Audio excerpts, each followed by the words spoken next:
Welcome to the Indonesian Customs and Excise Training Center, located at the Directorate General Customs and Excise Headquarters Complex in Rawamangun, East Jakarta.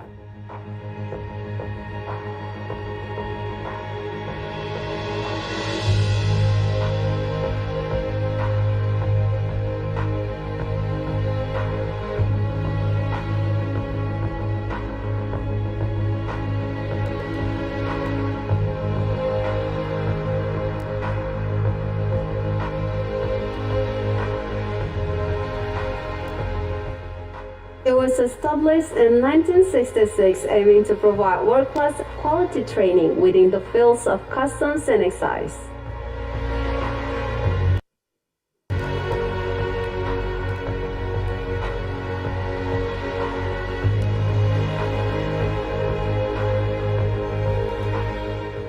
Indonesian Customs and Excise Training Center is a part of Financial Education and Training Agency under the Ministry of Finance of the Republic of Indonesia and headed by a director.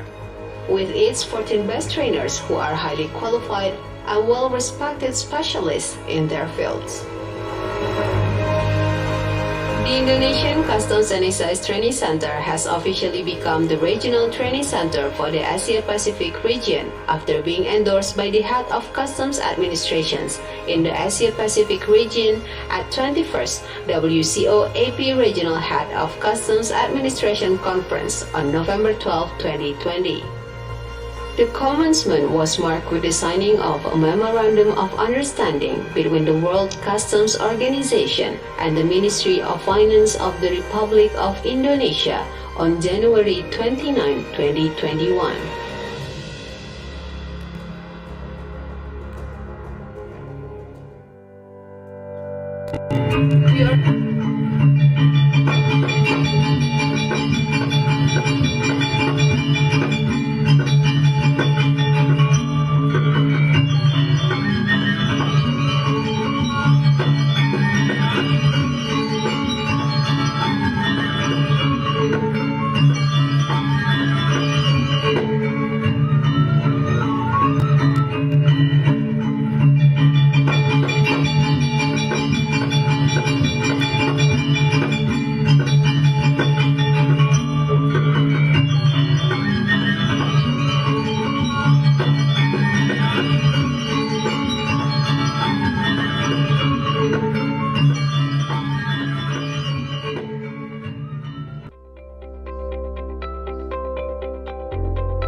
Hello ladies and gentlemen, it's 9 a.m. in Jakarta. It means this conference is ready to begin. But before that, let us take a moment to review a few technical details. First, to help us recognize you, please rename your ID with a verification code. Second, to reduce noise and prevent any sound problems, please mute your audio, but do not forget to activate your video. Third, you may want to drop your question regarding the topic via Zoom chat or ask question live in the Q&A session later. Last but not the least, we would like to remind all participants that you have to fill both the registration and the evaluation form on the link tree, so you can get the e-certificate for today's conference. That's all information from us. Assalamualaikum warahmatullahi wabarakatuh. Good morning, Ita. You look ravishingly stunning today, especially in that costume. Would you like to tell us more about that? Thank you, Riri. And with that, you look beautiful too. Well, ladies and gentlemen, now we are wearing traditional costumes from Bali. And earlier, we were dancing with traditional Balinese dance movement. Bali is exceptionally rich in culture and tradition. Thank you, Ita, for your brief explanation. So, it means all of this is part of a cultural heritage from our ancestors that should always be preserved by us, the Indonesian people. Anyway, Ita, let us introduce ourselves to our participants today. Ladies and gentlemen, we are your MC for today's conference. I am Riri. And I'm Ita. Welcome back to the second day of International Conference on Digital Transformation in Customs.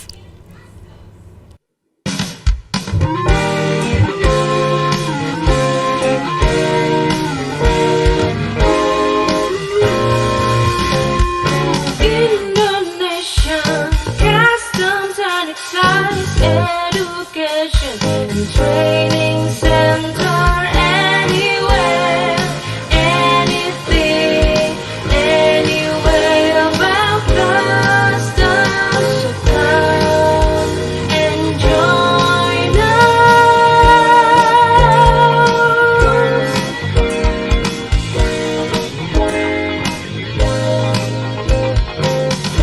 We are World Customs Organization Regional Training Center for Asia Pacific in Indonesia. Ladies and gentlemen, first thing first, we would like to extend our warmest welcome.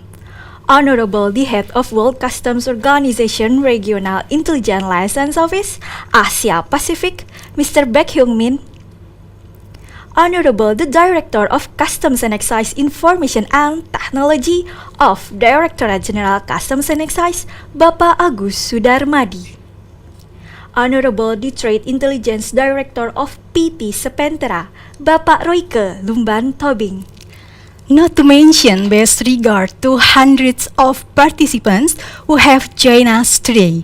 We are very pleased to announce that we have the International Customs Administration from Australia, India, Iran, Japan, Laos, Malaysia, Netherlands, New Zealand, Nigeria, Papua New Guinea, Singapore, Sri Lanka, Thailand, Timor-Leste, Vietnam, and of course, Indonesia. Thank you, ladies and gentlemen, for joining us on today's conference. This conference will feature presentations by international speakers which are cutting-edge today's subtheme, innovation in trade security and customs control. Now we are in the second day. Do you still remember the previous one? How was the conference? Do you have a great time? Absolutely, Ita. I've had a very valuable conference yesterday, especially in knowing and learning from the Indonesia National Single Window Agency, Ibu Sri Dewi, and World Customs Organization accredited expert on single window, Mr. Donald Tan, how the single window handles the job and how they innovate to provide the optimal regulatory services that govern cross-border trade. This certainly means what a wonderful conference to be remembered. Oh, I'm happy to hear that. Why don't we make the second day not just wonderful, but also fruitful and engaging conference? Sure, what are we waiting for? So, ladies and gentlemen, to kick off today's conference, let's formally begin by hearing the keynote speech from the head of World Customs Organization Regional Intelligence License Office, Asia Pacific. Ladies and gentlemen, please welcome Mr. Baik Hyungmin. Thank you. Distinguished guests and dear Indonesian colleagues, very good morning to all of you. I'm Hyungmin Baek, head of LILO AP and director of International Investigation of Korea Customs. First of all, congratulations on the establishment of WCO Regional Training Center, or RTC. It's a great achievement for Indonesian Customs and Excise, and also Indonesian Customs Excise Education and Training Center.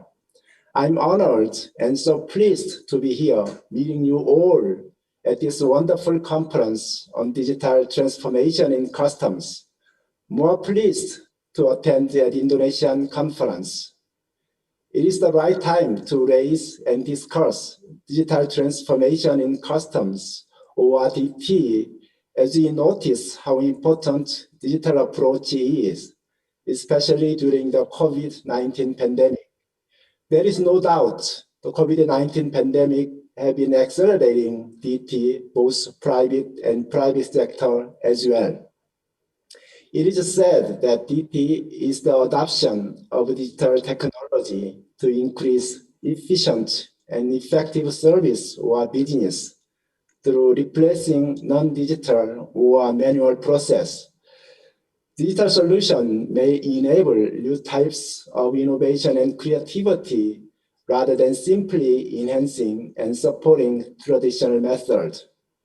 How can we customs take advantage of digital technology to draw innovation and creativity, especially in the field of trade security and customs control, given that the people has easier access through SNS and dark web to illegal market of drug, weapon, and others. Also easily learn smuggling methods from internet and YouTube. Systematic digital approach needed to be developed to efficiently detect and analyze high risk from trade and passengers. In this regard, I like to introduce some methodology of data analytics with different data sources. I made reference on this analytics to materials of Korea Customs Training Institute. First, further developed structured data analytics. Structured data analytics is a familiar way for customs to assess risk management. With various databases such as import and export declaration, passenger info, and cargo movement data, customs has been developing data analysis to identify risk for a long time. Now it is necessary to further develop data analytic methodology through machine learning or deep learning to make efficient and effective risk management and more complicated analysis. Second, use image recognition algorithms. As you know, Tesla is making sensation with electric car in the world. They are not just electric cars, but self-driving cars. Self-driving cars on the road can recognize and process all visual images of vehicles, roads, traffic lights, and persons around it to on real time to drive by itself. It can be a good example using image recognition algorithms. There is also a detection system for famous brand, Bishua, which is designed to identify fake logo or brand. Customs also has video images from CCTV and X-ray, but the difference is that in customs, official LiDAR systems are monitoring them all the time. So it is necessary to take advantage of visual image recognition algorithms. In this regard, Korea Customs has a plan to develop X-ray solutions, AI X-ray solutions to systematically detect dangerous articles such as weapons and illegal drugs, and also on the way to develop counterfeit brand detection systems. Third, use text data analytic algorithms. One good example of using text data algorithms is Google Translator. Everybody uses it. It's amazing, even though we often complain about the accuracy sometimes. Text data needed to be processed to structure the data to be properly analyzed. By using the text data analytic algorithm in customs, it might be possible to identify HS code from the product description or product details. And also, based on the address and contact in the declaration, the system can find out whether the different address or contact might mean the same company. They are just examples of the benefit we can think about. Every day, customs has been accumulating huge amounts of data, structured and unstructured data. Not so long, we can get drone images and even satellite images. Those data can be a good source for data analytics. So customs needed to take advantage of them to better protect our society. I learned that WCO also carried out a project called Bakuda to support the use of data analytics. WCO members can use it in their administrations in order to analyze their own data. It can be a good reference for any customs interested. By using those advanced data analytics, customs can step forward to DT and make innovations. When it comes to digital transformation, the biggest challenge today isn't aspiration, but its action. Every successful transformation journey began with a single step. It's not my words, but quoted. This conference could be a good starting point to the journey of innovation in customs. As a saying that well begun is half done. Hope this conference is very productive and fruitful. Thank you so much and good luck. Thank you. Thank you, Mr. Baek Hyung-min, for enlightening speech. Before moving right along, Riri, why don't we invite our friend Jane and Tirta to also enlightening us about today's topic? Oh, our lovely mascot. So, Jen and Tirta, the screen is yours.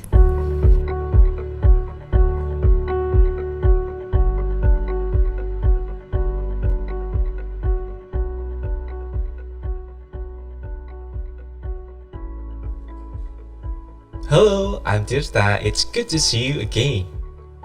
And I'm Jane. Welcome back to the International Conference on Digital Transformation in Customs Day 2. Thank goodness, the wait is over. Finally, we have come to the day when trade security and customs control will be the issue to be discussed. Took me ages. So for today, what did you want to know most, Jane? In a time where trade and security are increasingly more and more entangled in the digital sphere, many governments worldwide are grappling with trade and security issues. The regulations of everything from data localizations to data collections to infrastructure security that impacts trade and security will be a defining tech policy challenge in the coming decades. I can't wait to learn more about how to simplify the process. How about you, Tirta? It is currently on the news that the pandemic hurt the consumer market like never before, but the market rebounded soon, underpinned by the recovery of consumer confidence and the growth of foreign trade. For me, it's always interesting to learn how to innovate in providing efficient and convenient supervision services through real-time data sharing. And guess what's so special about today's conference? This conference will not only present us a valuable knowledge sharing from two different perspectives, practitioner and policymaker, but also from the researchers' perspectives in their submitted papers presentation on the second sessions. Sounds fruitful to me. I really need to join today's webinar. So what are you waiting for? Let's join then! Thank you, Jin. Thank you, Tirta. Well, ladies and gentlemen, now it's time for the long-awaited moment. In the special occasion, we will listen the presentation regarding the security of data interchange. And to get to know our guest speakers for today, we would like to call on our remarkable moderator, one of our best trainers here, Indonesian Customs and Excise Training Center, to moderate our discussion. Ladies and gentlemen, please welcome Ibu Desa Ketut Juniari Chaming. Very well, thank you, Riri, Waita. Can you hear me? Yes, ma'am, we can hear your Okay, voice great then. clearly. Good morning, dear participants, distinguished ladies and gentlemen. As you all know that when we talk about global trade, accelerating service quality while reducing cost and time is vital and essential. Customs is obliged to be able to create changes and follow the updated development of information technology. Customs is also expected to become a pioneer in the acceleration of export-import services quality, as well as to expedite the process of handling the incoming and outgoing goods. In the development of automation system, customs cannot work alone for sure. It requires a synergy between customs and other governmental institutions or ministries, particularly the ones playing their significant part in export and import. This synergy is even projected to reach a wider range of partnership with private sectors in the attempt to achieve efficiency and effectiveness for international trade. However, when it comes to the process of achieving our goal to build a fast and efficient international trade system, an implementation of data security aspect must be taken into account. Question is, how do we provide the constant innovation on information technology? How do we provide a smarter logistic ecosystem with high standard security using a reliable, modernized technology that will provide customs with great support to execute their missions, mainly in the aspect of trade facilitation, society protection, and revenue collections? To address these issues and discuss them further, we have already invited two research persons to be our speakers. These two gentlemen have been well known for their expertise in their respective fields. Dear fellow participants, this discussion will be held for about an hour and a half. In the first 30 minutes, we are going to have a session from Pak Agus Sudarmadi, followed by another 30 minutes from Pak Royke Lumban Tobing. And at the end, we'll be allocated for question and answer session. Should you have any queries, even during the session or in the middle of our discussion later, please feel free to type them in the Slido link or in the chat room. But don't forget to write down your name and your institution or your country and to whom you want to ask the question. Well, without further ado, please welcome our first speaker, Director of Customs and Excise Information and Technology, Indonesian Customs, Bapak Agus Sudarmadi. Thank you, Ibu Desak. Good morning, everyone, all the participants in this seminar. Good morning, Pak Agus. How are you today, Pak Agus? Very good. Oh, great then. Ladies and gentlemen, Pak Agus is not only excellent in custom and excess matter. He's a good singer and a support addict too. That's why he always looks cheerful and energetic. Pak Agus, let me greet you with a virtual welcome. This is of good health for you. We are very glad that you are Thank you. share your time with us. Thank you very much for that, Pak. Yes, please, Pak Agus, you have 30 minutes for your sessions. Okay. Would you like to share your or should for you, Pak? Okay. Thank you, Mbak Desak. Before we are talking about the customs data security when exchange data with other systems, I would like to talk firstly about our journey in developing the ICT in customs. Before we are talking about the how Indonesian customs dealing with the data exchange security. Can we share the slide, please? Yeah, okay. Yes. Yeah, next slide, please. This is we call it the JSA transformations. JSA is our Indonesian customs systems. First of all, this is the history. We are developed our ICT, IT. Yeah. When we are talking about the technology, yeah, we all agree that a lot of transformation. The first in 1990, we call it the IT, information technology. We call it the in our custom system CFRS, custom facility systems. Yeah, and we are starting develop in 1990. Yeah, the second progress of the our development, yeah, we are using the diskette, yeah, following the development of the technology, yeah. In the 1997, yeah, a major breakthrough has been done by the Indonesian customs, yeah, with the implementations of electronic data interchange through a value-added network. This is create a new model, a business model for Indonesian customs, not only for Indonesian customs, also for the trader. Yeah, in 2003, we had a new business model. We transform again. Yeah, from the electronic data interchange, we are using we call it the customs release system, the third generations. We call it the CISA, custom and excise formation system, using the integrations model.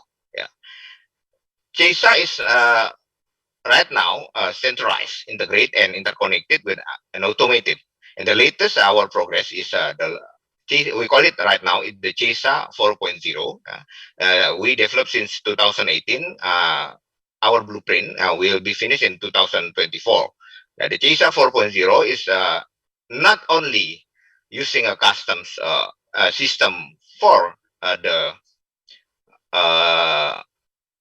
the customs internal purposes, but also we open our system, yeah, become a national forecast strategy, national logistic enabler, as also using as a smart targeting system and threat balance analysis.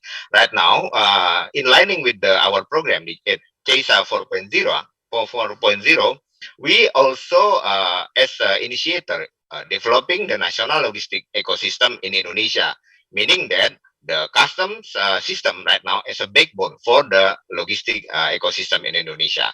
Tomorrow we will release, we launch Ministry of Finance and Ministry coordinator Ministry of Investment. We will launch tomorrow. We will launch what we call it the Batam logistic ecosystem as a part of the national logistic ecosystem as an enhancement of the CISA system. Next slide, please. The issue talking about data right now, IT, information technology, become ICT, information and communication technology. Right now, we come into what we call the ICCT, Information, Communication, and Collaboration Technology, meaning that custom system cannot stand alone. They have to collaborate with other system without eliminating other systems. So we call it the collaboration platform benefit. In our perspective, when we are doing collaboration, data exchange, single decision making, single risk management, or whatsoever, the platform must be simple. Yeah, meaning that could easily access not only for the government purposes, also for the business purposes in one platform. The second one is transparent. The trader or a government can choose logistic provider or government services, yeah, based on the needs, price, facility, and customer review. Supposed to be efficient, secure, and also plan, reduce overhead costs. Uh, this is our philosophy when we develop the CHESA, what we call it the CHESA collaboration platform benefit. Next slide. Uh, in terms of the Asia IT maturity level, we believe that it is important for us, yeah, Indonesian customs, to understand where are we now. So we could plan and took the necessary step to achieve the next level of maturity. In our perspective, as you could see in the slide, the year 2019 and the 2021 is the most important thing for us, for Indonesian customs, because we transform again from the integrations mindset, become a collaborations mindset. Yeah, this is where the Indonesian customs reach the insight-driven maturity level, as signified with this implementation of self-service analytics.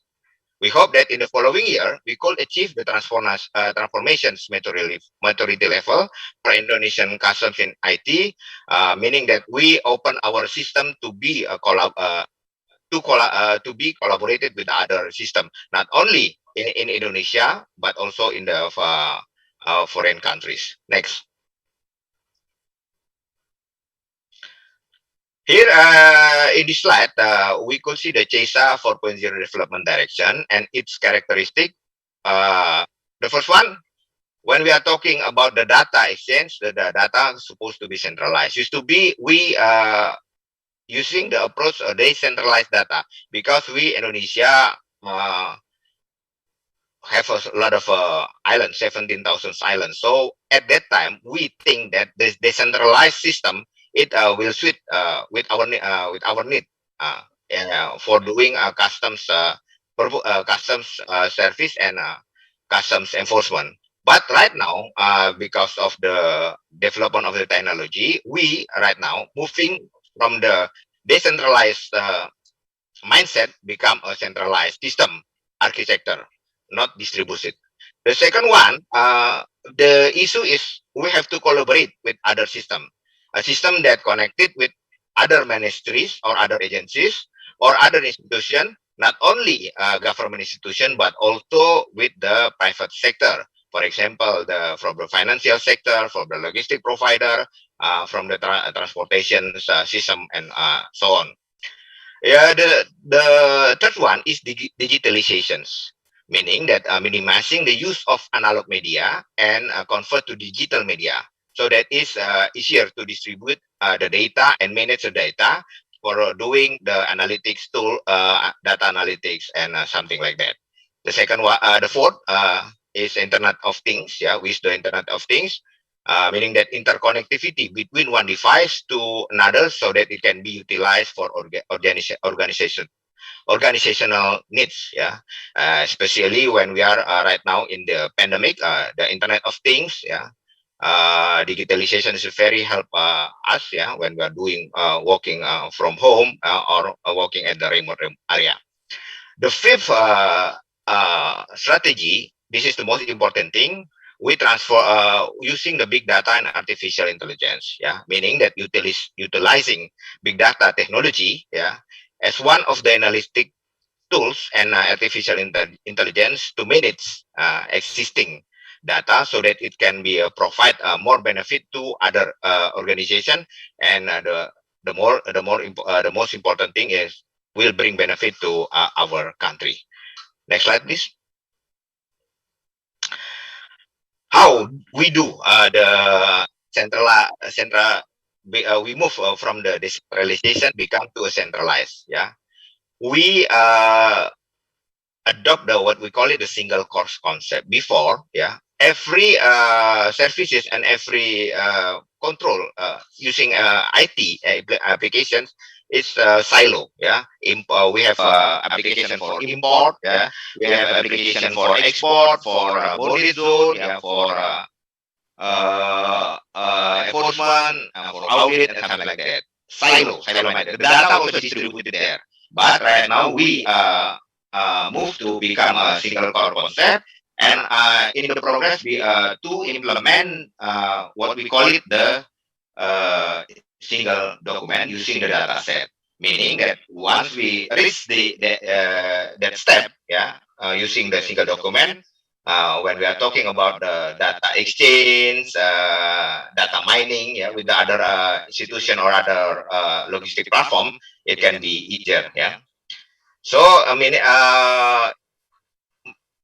using the big data, yeah, we are focused right now how to manage the existing data, and we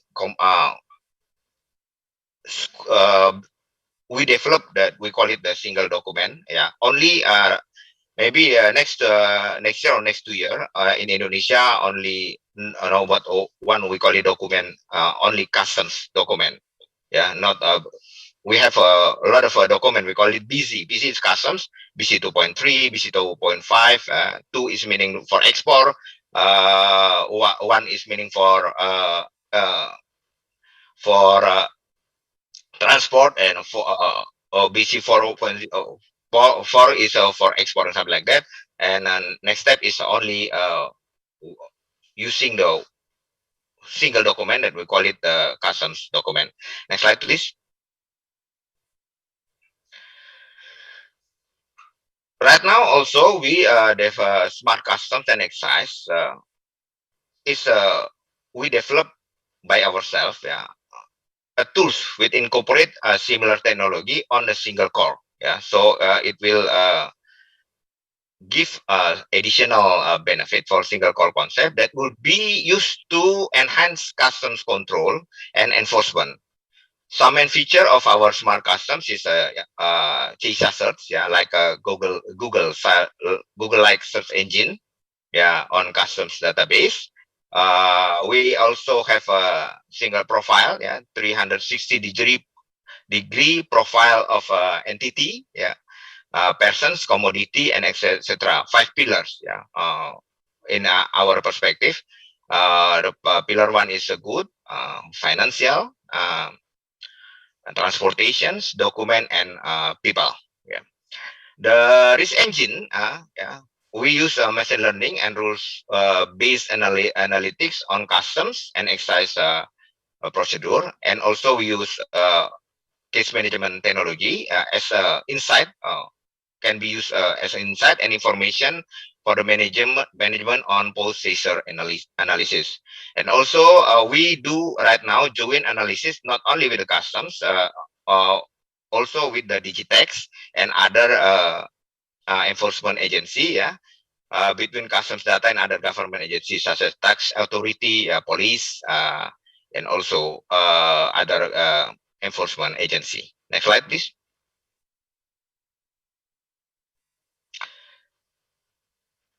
To make these our programs running smoothly, yeah, we use application programming interface or API. Yeah. On the previous slide, I have talked about the collaborations. Yeah. This slide will talk about the collaboration using our what we call application programming interface. Yeah. First, in our perspective, we must understand that integration and collaboration are two different things. Even though, yeah, it was usually used interchangeably. Integrations mean that the source of data are being subsumed into a single organizational framework. It is different with our approach right now. Yeah, we use term of collaboration where the resource is working closely together. but not necessarily subsumed into a single organization framework. In summary, integration requires a collaboration as a precondition, but collaboration does not require integration. By implementing application programming interface, it will be possible to do a collaboration, not only intra-government agency, but also right now with the government to business to business, even country to country. We envisage a supply data chains that are truly connected through collaboration of all stakeholders from end to end. Right now, we also in the progress joint program using the blockchain with one of the provider of a blockchain, but still in the piloting process. Next slide, please. This is our big data sources, a lot of, previously in the big data, we could see that in this slide, Indonesian Customs had been able to collect or access data from many sources, with comprises but not limited to airlines, e-commerce, marketplace, express courier, tax authority, statistic bureau, central bank, immigration, state department. Also, we do a collaboration with other customs agency. For example, with the Singapore. Right now, we still on progress developing that. We call it data exchange. Your export become an import. Also, we in progress collaboration with the other countries like China, South Korea, implementing electronic COO. Also, in progress developing ASEAN customs declarations, or warehouse, national single window, etc. All of these data source in our system will be used to enhance the smart customs and excise. Next slide.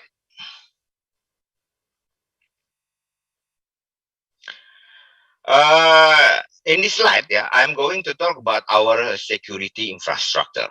We come to the issue right now related to the data exchange. We admit that our trader has several options to submit declarations in Indonesian customs right now. The most common method is used to be through a private value-added network. But now the submission mostly done through the public internet infrastructure. This is opportunity also can be shifted to become a threat. If we cannot manage this wisely. There are another method like using storage devices such as a thumb drive, but this method only used as a backup plan in case there are issues with the public server. To secure the declarations that are being submitted through internet, we had a gateway to block any suspicious or bad IPS reputation, firewall to control packet traffic in your network level, and monitor to all security event on real-time basis. When traders submit declaration using storage devices, we had implement static IP on all devices, Active Directory to manage account and VPN access management for remote working employee. For the in-house application and implement secure coding. Lastly, we also implement endpoint security on device that connected to our internal network to prevent any data loss or leak. We had attempt all possible security measurement that is possible to us at the moment to ensure the security. That's what we call it using the infrastructure. Next slide, please. Besides infrastructure, other tools that can enhance the security in our system, other than security on infrastructure infrastructure level, there are also we need also regulation on Ministry of Finance, that related to IT security, which mainly talking about the how governance, how governance must be implemented. This is some regulation that we all we release to protect the data when we doing some collaboration with other government agencies, other business agencies, and something like that. Next slide, please. But the issue, yeah, we can develop the most sophisticated infrastructure, yeah, to develop a system firewall. But in our case, the issue, yeah, even with all the IT security infrastructure and regulations being implemented, there is still big risk in IT security. Yeah, nowadays we pay a lot of focus not only develop the infrastructure using the system, yeah, in terms of to security, yeah, but we also creating the yeah, what we call it human firewall. Yeah, what we mean with the human firewall is the ability to train employees, yeah, well enough that they help to help secure the network. Yeah, much like the regular firewall is protecting the network, a team uh, of well-trained employees, yeah, will also protect the business network. So the majority of major attacks right now in our corporate networks, yeah, were due to some form of employee negligence. Yeah, every day we have more than 2,000 attack from other from outside. Yeah, that the one of our attentions is we have to do some action to strengthen the human firewall. The human firewall is by far the weakest link. We admit that is in our company. Yeah, this is attack that focus when we calling attack human firewall. Human could be in the form of a phishing attack. Yeah, for example, yeah, social engineering, spamming, or keylogger. Yeah. We need to make people care about this cybersecurity issue, build the awareness and knowledge, and do measurement and monitoring. Without all this, it doesn't matter how much investment, how sophisticated our infrastructure, yeah, in ICT security, but it will be uh, it's not useful if the human firewall we not develop also in at the same time uh, while we develop the ICCT infrastructure. The weakest link will always lie on the people. Yeah, make people care about cybersecurity is the issue. Build awareness and knowledge, and also doing a measure and monitoring using the regulations. Next, uh, maybe my last slide. Talking about the data security, especially in the customs, yeah, when we are doing a collaboration with other agency, security is everyone's responsibility.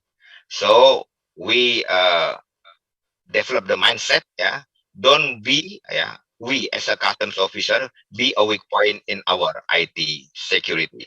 Yeah, I would like, and this is my end of a presentation. Yeah, security again is everyone's responsibility. So please don't be a weak point of our IT security custom system. Thank you. Mm. Thank you for your presentation, Pak Agus. It's very interesting and comprehensive. It has given us a clear insight on data information security from the customs point of view. If I may, I would like to highlight some points from what Pak Agus has just delivered. The first one is platform collaboration makes transaction or import and export procedures as simple, efficient, transparent, more definite, and secure. And the second one is the platform collaboration is also supported by the technology and information system, which cover all logistic processes. And with the concept of collaboration application program interface or APA, all logistic platforms such as tracking, warehousing, shipping, and forwarders can share information. And the most important thing you said is in your last presentation is security is everyone's responsibility.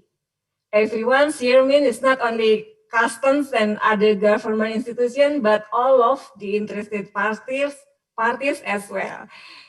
Dear participant, let us give a virtual round of applause for our first speaker. Okay. Uh, I would like to remind you again, ladies and gentlemen, that you can write down your questions directly in the chat room or in the link that we already shared starting from now. And please write down your name and your institution or your country too, and to whom you ask the question. Very well then, let's move to the next segment from the Director of Threat Intelligence at PT Spentra, a reputable private company specialized in identifying and managing data security risks. Pak Royke Lumbing. Thank you, Ibu Desak, for the session for me to convey the issue and the message of cybersecurity. Yeah. Welcome to the conference, Pak Royke. Yeah. Okay. Maybe I should start the presentation. Yes. Good morning. Please let me introduce myself. My name is Royke. Previously, I worked as a government officer also in the Indonesian custom. And Pak Agus Darmadi was my ex-boss when I started working in custom in 1999.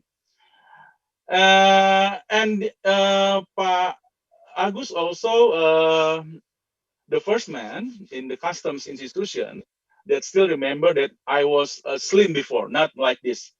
Okay. In 2016, I decided to resign and to develop startup company in the cybersecurity. For the last few years, I have done ethical hacking, or what people call as a white hat hacking, also cyber forensic investigation and cyber threat intelligence. Majority of my clients are from banking industry and financial sector, because of banking industry is the most actively attacked industry by hackers. Bank is being attacked with high intensity by hacker in daily basis. So today I will share about my analysis in regards to threat intelligence of cyber attack and data breach in the custom institution, which actively having electronic data interchange. What happened in the banking industry more or less will be found in other organization, which has IT as the backbone of its operation. In current global condition where everything is interconnected, the rise of cyber threat is no longer can be underestimated. So the Indonesian Customs Training Center asked me to share material regarding security over data interchange. This topic is very specific because electronic data interchange is not only switch of data electronically. It's not just convey the data through the communication channel. Yet there are requirements needs to be fulfilled. Structured data exchange, for example. And we know a lot of structure for data exchange in electronic data interchange, such as ANSI 12, UN 85, and other specific standard industry for electronic data interchange. So Indonesian custom rely fully on UN 85 standard and using third party to provide the value added network for the communication channel for the electronic data interchange.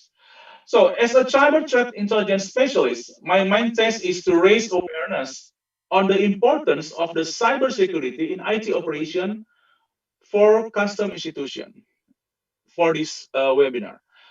Especially the custom institution which using data communication intensively with other organization in the operation.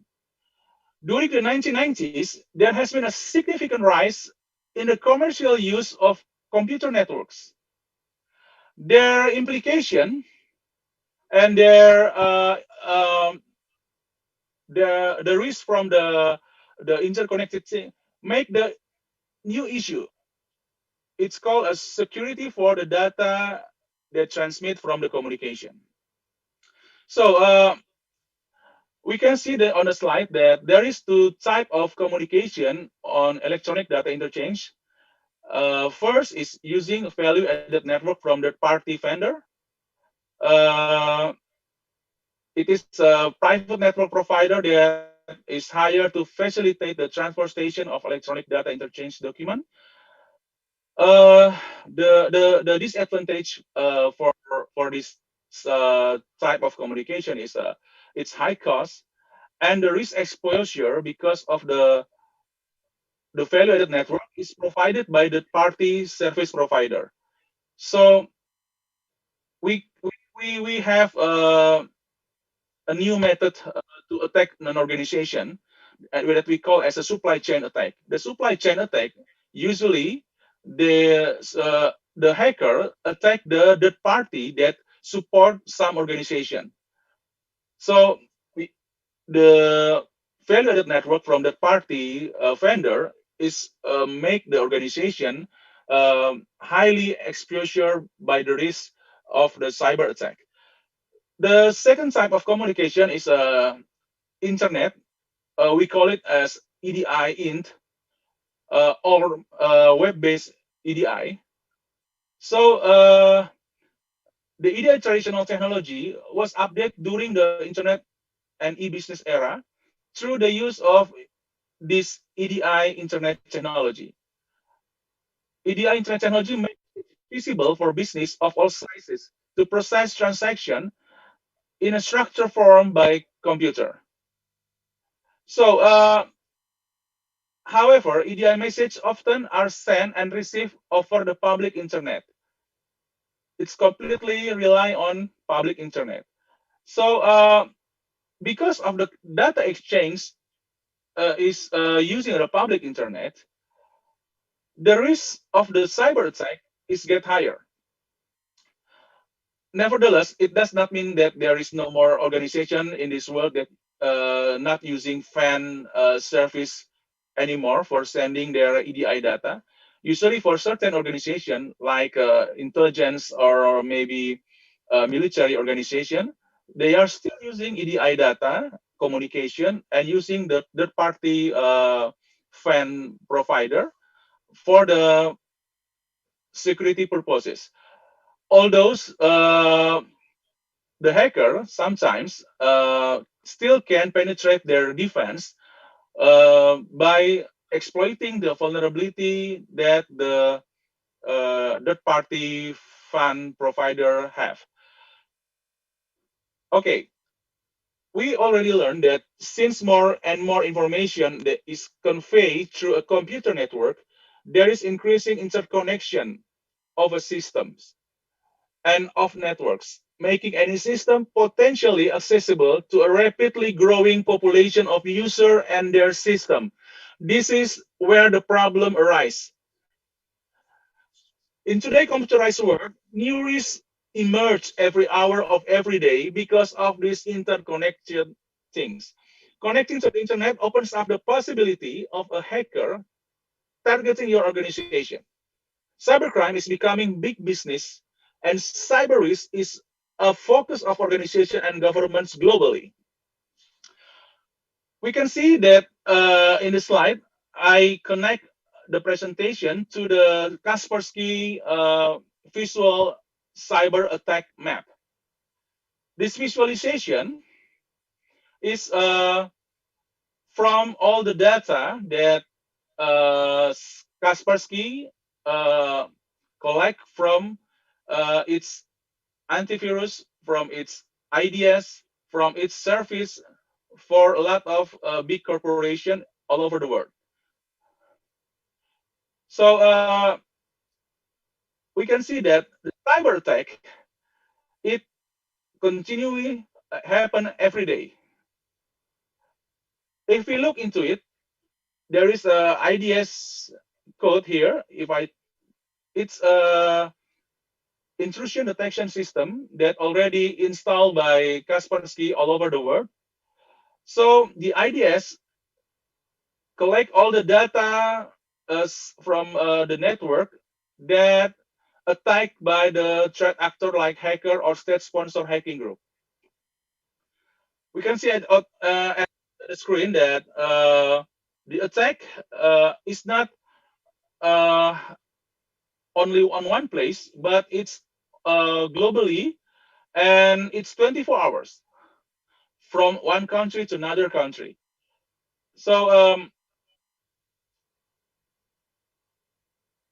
IDS, or intrusion detection system, is a software application that um, try to collect all the attempt to exploit the network attack, exploit the vulnerability of network attack, and then try to entering the system illegally.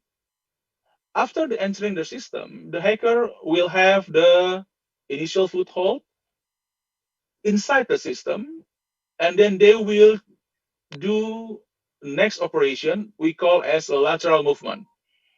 Okay, I also want to show you the Leaf Cyber Threat Map from Checkpoint. Yeah, Checkpoint is a leading provider of cybersecurity solution to government and corporate enterprise globally. Its solution protect customer from cyber attack, and it's a industrially key threat of malware, ransomware, and other type of attack. Checkpoint was established by Ramat Gan in Israel in 1993, a former special force in Unit 8200 Israel Defensive Force. And this company really big, and they dominate the market share for the cybersecurity device and infrastructure. Okay, we can see on the slide that government institution is among the top three in the top targeted industry. Usually, attacks to government institutions are dominated by cyber espionage, operate by state-sponsored hacking group, and the remaining are organized cybercrime, an organization driven with money orientation. We take example one of the country to see the details of attack experiencing in that specific country. Malicious activity coming from that specific country. In this regard, I choose Indonesia. If I choose Indonesia here,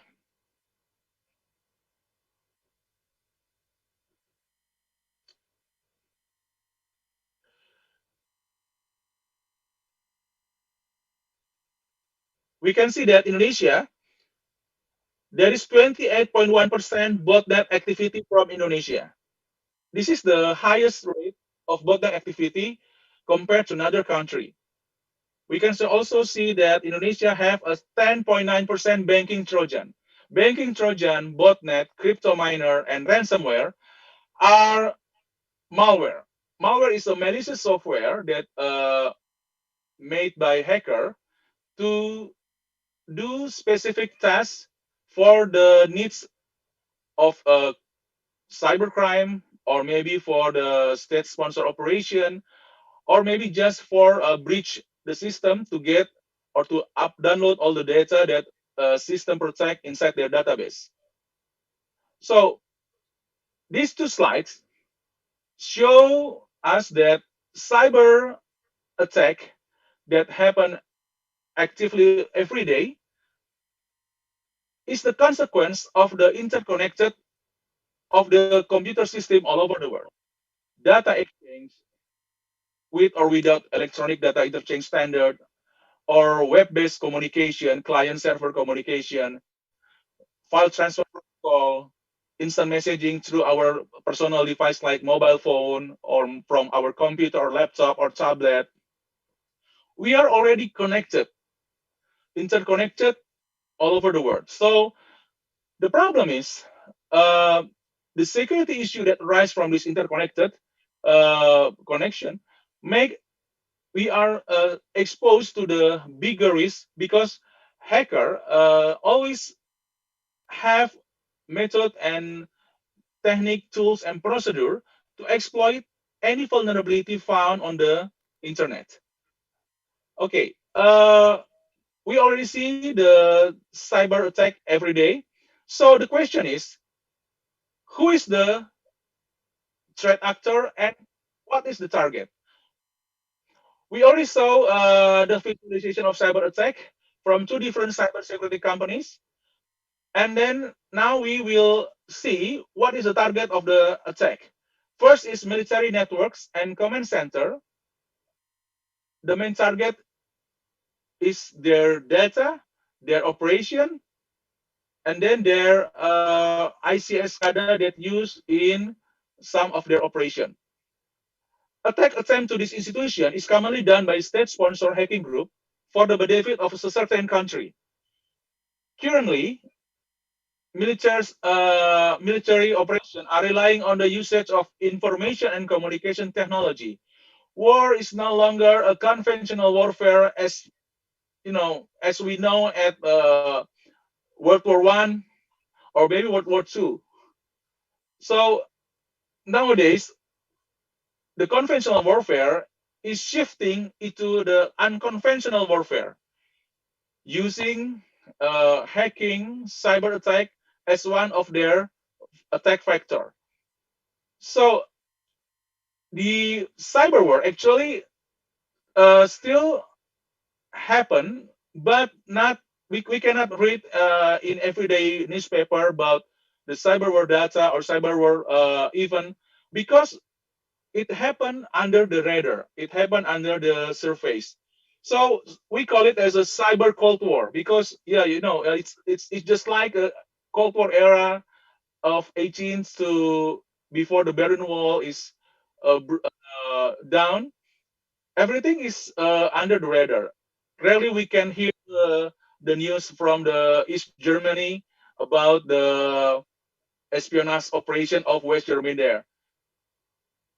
The cyber war also like that nowadays. So we call it as a cyber Cold War. The second target is government institution, which is non-military. So attack to this institution is dominated by state-sponsored hacking group, and attack to this organization is usually the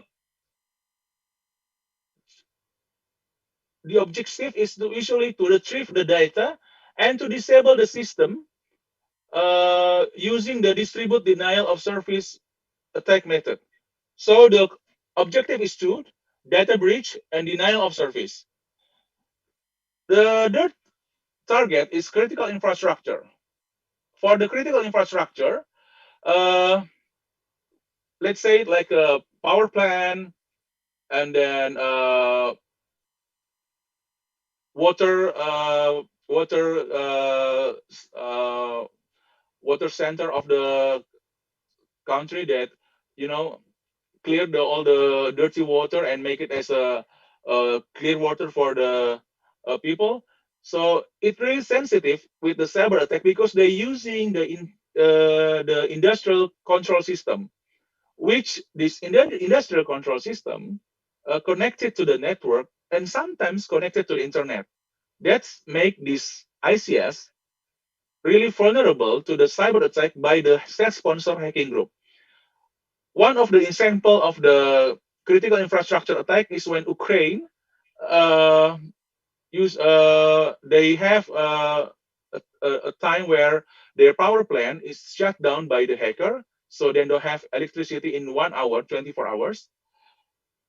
We can also have an example from the Stuxnet in Iran, where the nuclear reactor is hacked by the malware called Stuxnet.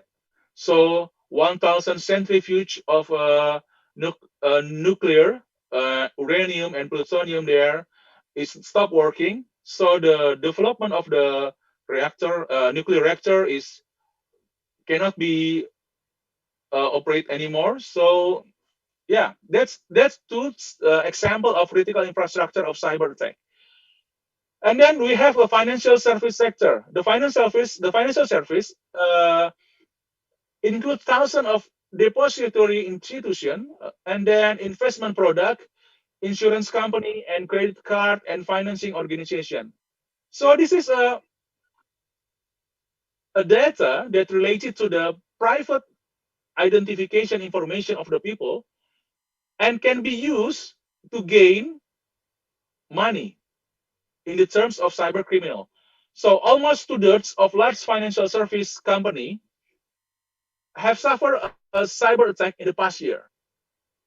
And 45% have experienced a rise in attack since the start of the COVID-19 pandemic.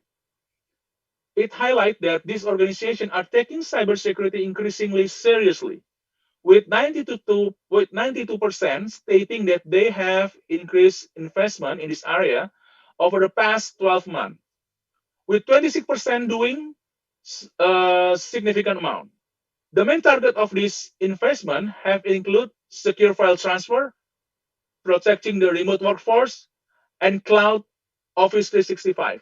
So this is a big sum of money or big budget for their uh, expense on cybersecurity infrastructure just to protect all the financial data and all the PII data. PII is a private identification and information.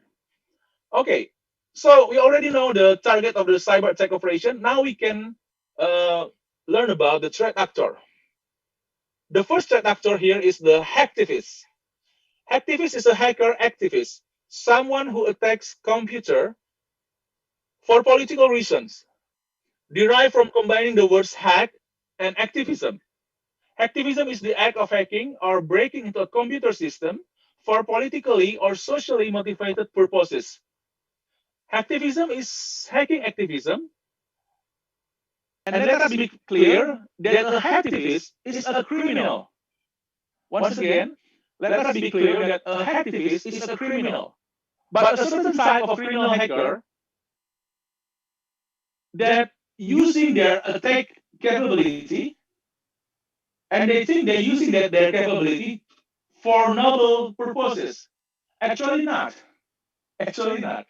Okay, the term hacktivist come from combining hacker and activist, like I said before.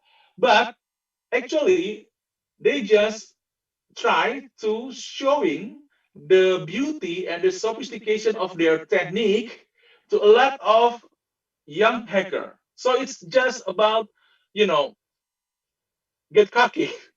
So to a certain extent, this may be true.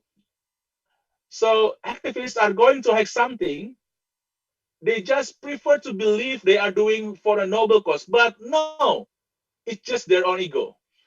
Activist group like Anonymous comprise individuals who may not know each other in real life, but get together to conduct an attack against a target based on a common belief. So, as I remember, Anonymous used to have a MRC channel chat.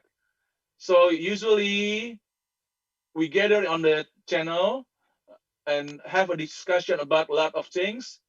And when there's some, same idealism and same uh, way of thinking about some issue, sometimes when it's decide to attack the organization, it just happened there.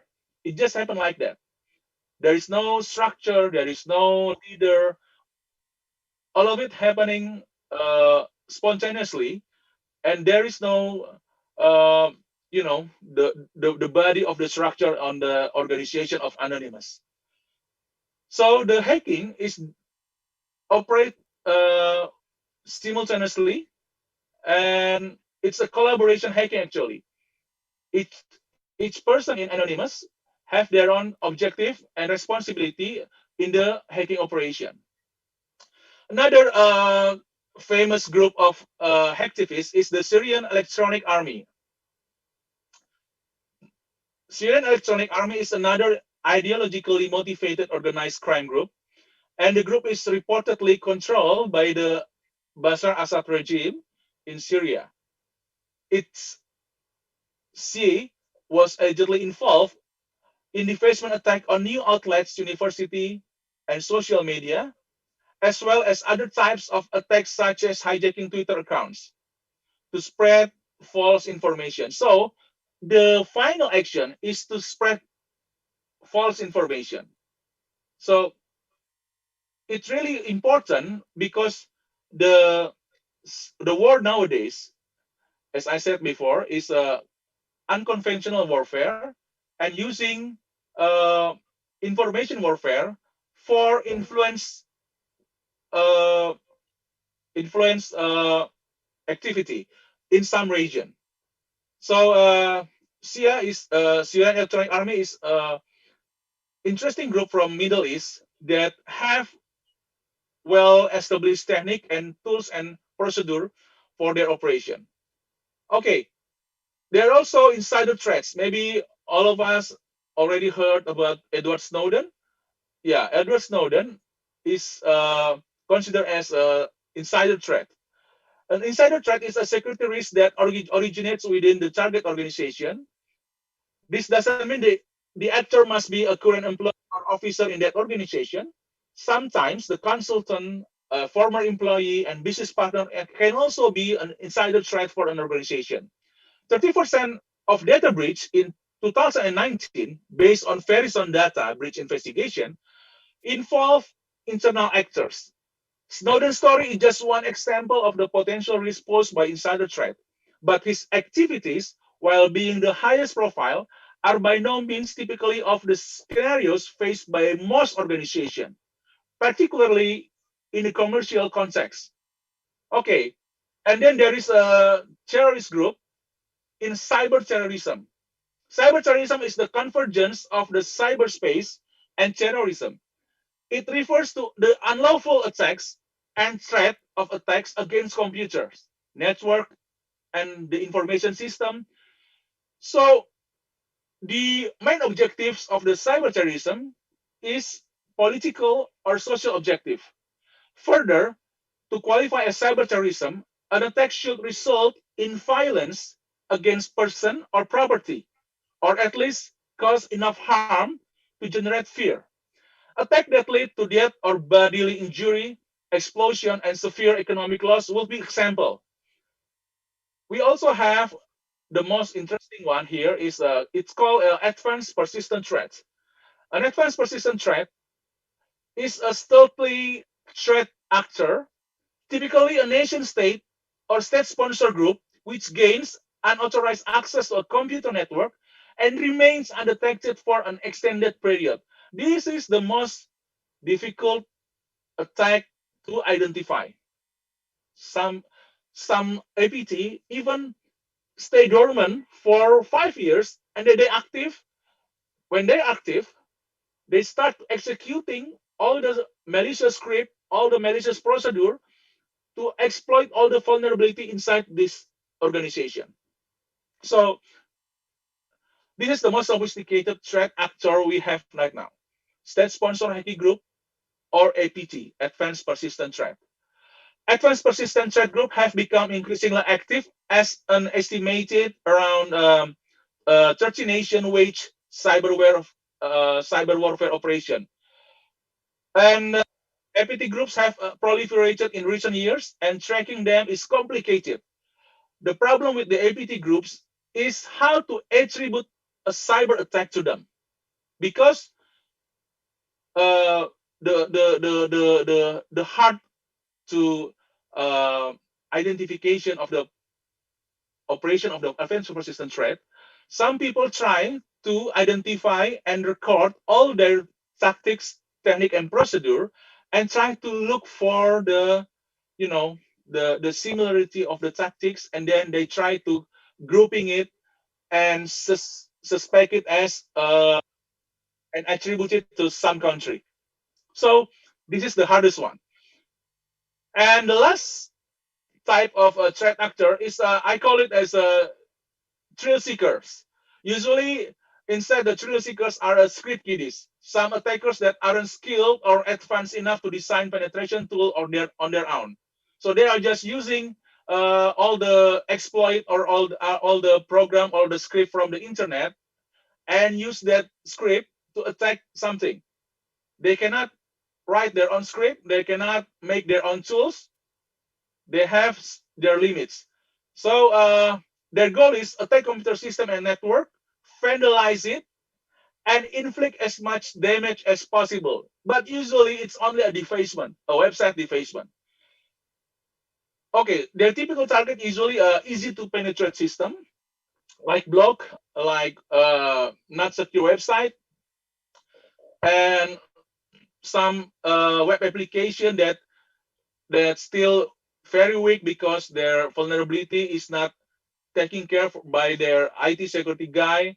So it's just an easy target. Okay, we can see also the sophistication of all these threat actor.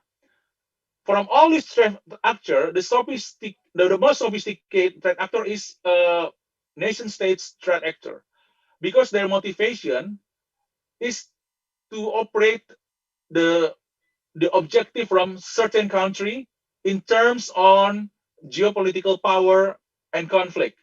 So for thrill seekers, they are the lowest uh, the lowest that have sorry they are the lowest sophisticated method in the cyber attack. Okay, other than cyber criminals, the motivation of all the threat actors usually it's not about getting money from the internet. The cyber criminal and the organized cyber criminal group, all their operation only one objective: profit. But like hacktivists, they are ideological. Nation state, they are geopolitical. Terrorist group, they are ideological violence.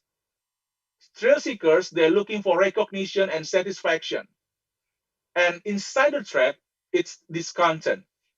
So after we see the threat actor, the target, and see the visualization of the cyber attack every day, I will bring you the slide about the operation and the impact of the operation of the nation state sponsor. So the first case here is Stuxnet. Stuxnet is the only malware with its own documentary film.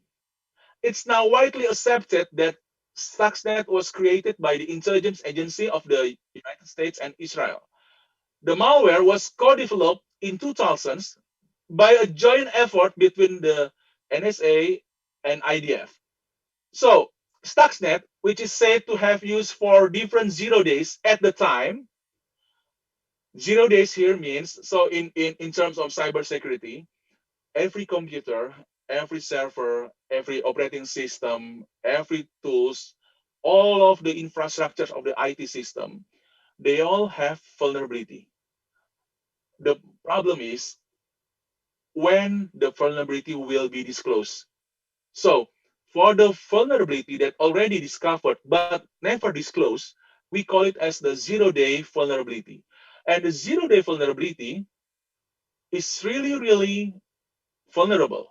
So if hacker know the 0 day vulnerability, they can exploit it and they can use it as the attack vector.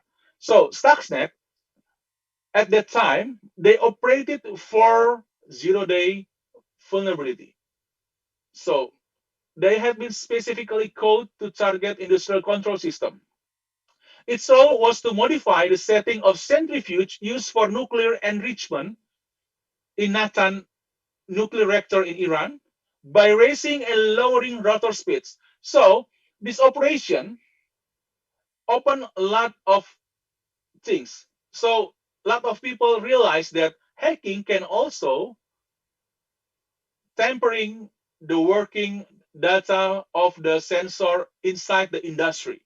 It hacking is not just only get the data, hack the computer, but also can penetrate the industrial control system.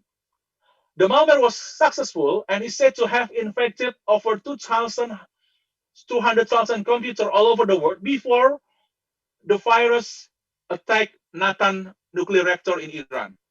And it ended up destroying nearly 1,000 centrifuge at Iran's Natan nuclear facility.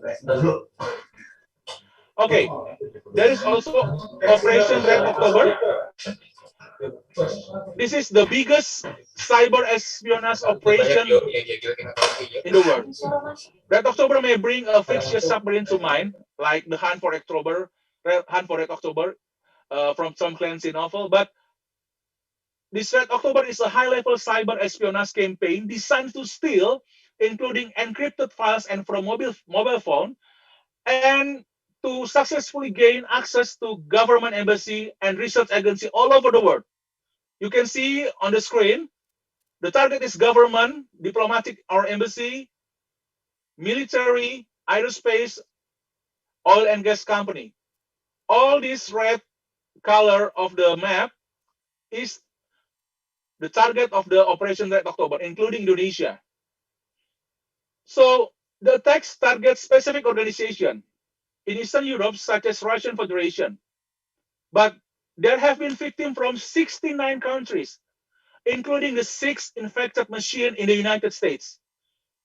It's still a mystery who conduct this kind of operation.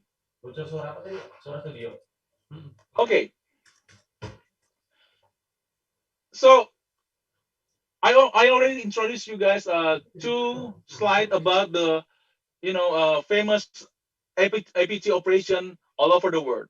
So advanced persistent trend landscape in 2020, the government institution is on the top 10 target with the bank and financial institution. Usually before 2020, the number 1 is always bank and financial institution. So the top 10 significant threat actors here is Lazarus. There is also Death Stalker. Okay, I will tell a story about Lazarus. Lazarus is a group, state-sponsored hacking group, suspect from North Korea. In November 2014, they launched a large-scale attack to the Sony Pictures. The attack was notable due to its substantial penetration across Sony network and the extensive amount of data exfiltrated and leaked, as well as use of a wiper in possible attempt to erase forensic evidence. So there is no forensic evidence. Attribution on the attacks was largely hazy, but the FBI released a statement tying the Sony breach to the earlier Dark Seal attack and officially attribute both incidents to North Korea.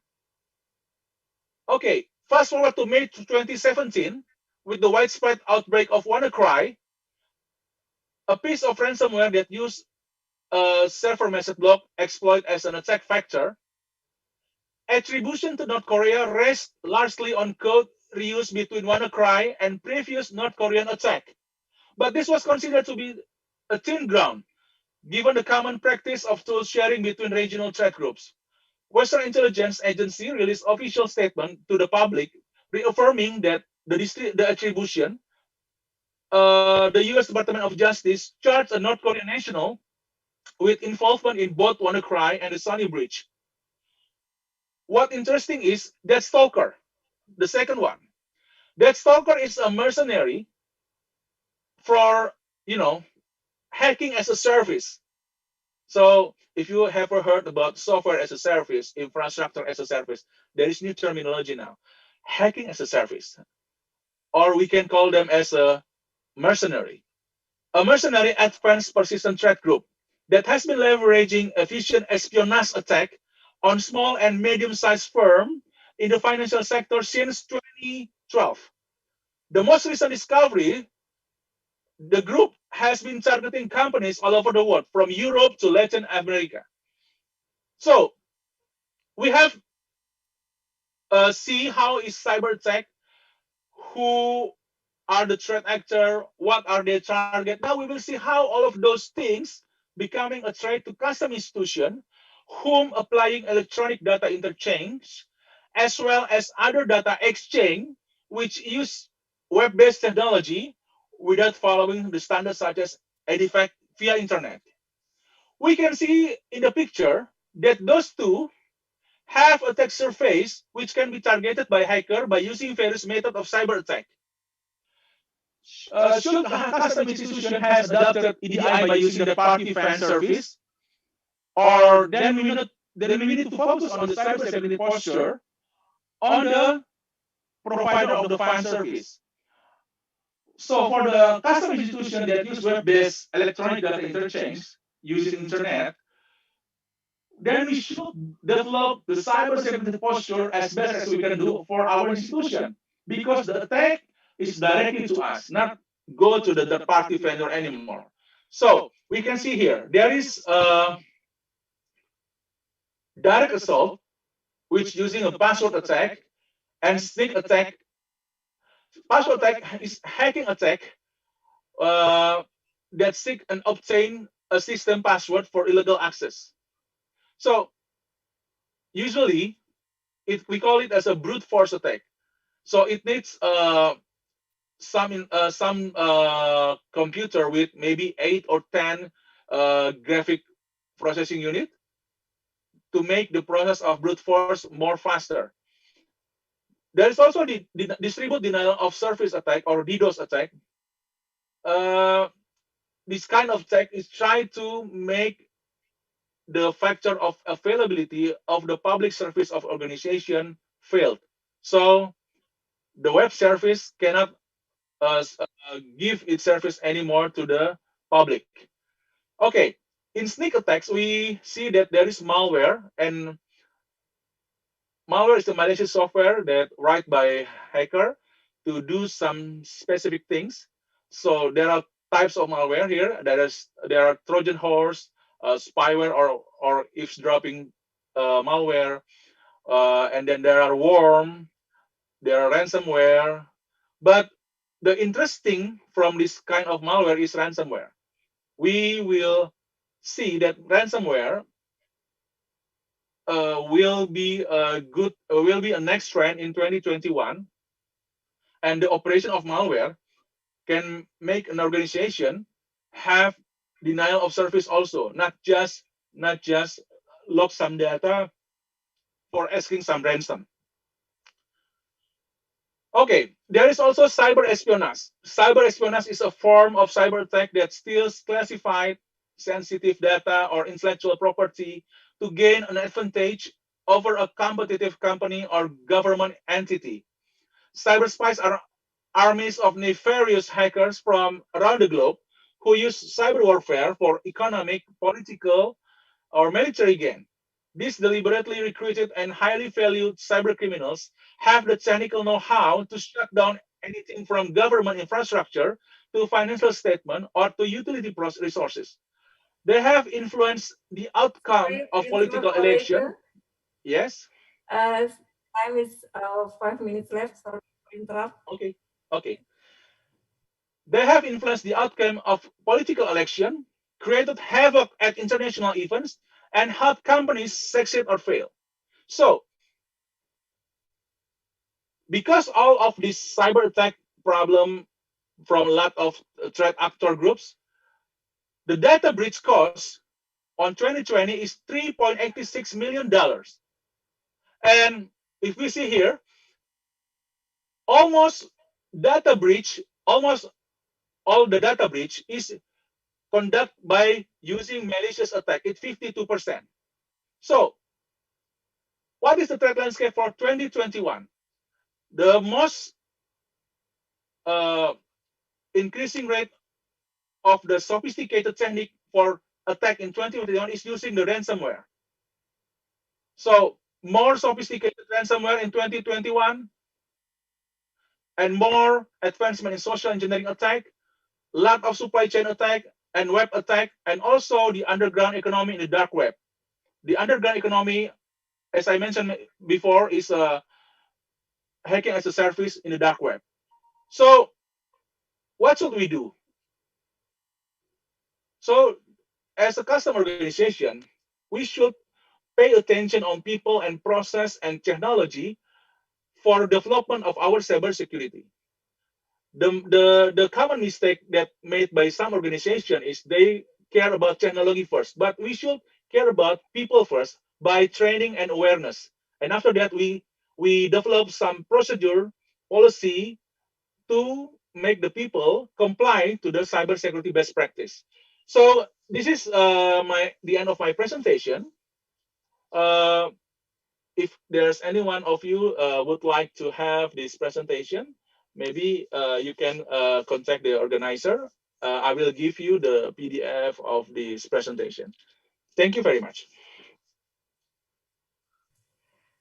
Thank you. Pak Royke for a very detailed and comprehensive presentation on the topic. Even your slides are very sophisticated, Pak. And I'm sure now you all have an in-depth understanding on the subject. Uh, if I may, I would also like to underline some important notes as follows. Uh, that cyber attack is something evident that will keep threatening us every day as the consequences of interconnected devices we use through network. The second one is the attack threaten critical infrastructures as potential targets, like financial institution, business, military, and government. And the last, to defend these cyber attacks, there are three pillars: people, process, and technology. What an enlightening presentation, Pak Royke. Thank you. Dear participants, our hosts have already collected some questions out of the question links and chat room, and I'm going to read a selected few. Please, host. Okay. The first is question from ROCB AP Gideon Han to Pak Agus. Regarding the smart targeting system and risk engine, how does the two system work? Do they work automatically, select the target, or by manual assessment? Do they support all customs enforcement areas such as physical check or clearance, selection for PCA or investigation etc.? The second question, what kind of artificial intelligence will you develop in your roadmap? Agus, you can respond now. Okay. Thank you, Budasak. Thanks, Mr. Gideon, yeah, for the questions. Yeah. Our smart targeting systems and this NG analyze declarations, data, and make decision based on model that had been generated by using the machine learning. So it work automatically, yeah, to select transaction that system look that system deemed risky. At the present time, smart targeting system and risk engine is implement on our clearance process. The second question: what kind of AI we use? Yeah, uh, we using the artificial narrow intelligence or ANI, yeah, which has a narrow range of abilities, especially on fraud detection. I think this is my response to the question. Thank you. Okay, thank you, Pak Agus. The next question, please.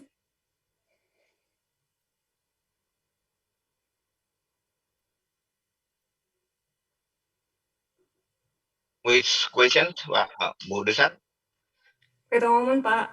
Okay. Oh, Pak. From Okay. Agustam to Pak Royke.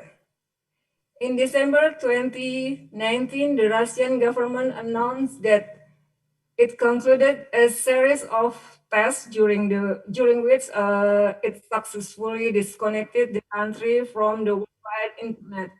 What was of their purposes? Was there any other country who did it also? And how do you see this action, please? Pak Okay. Royke.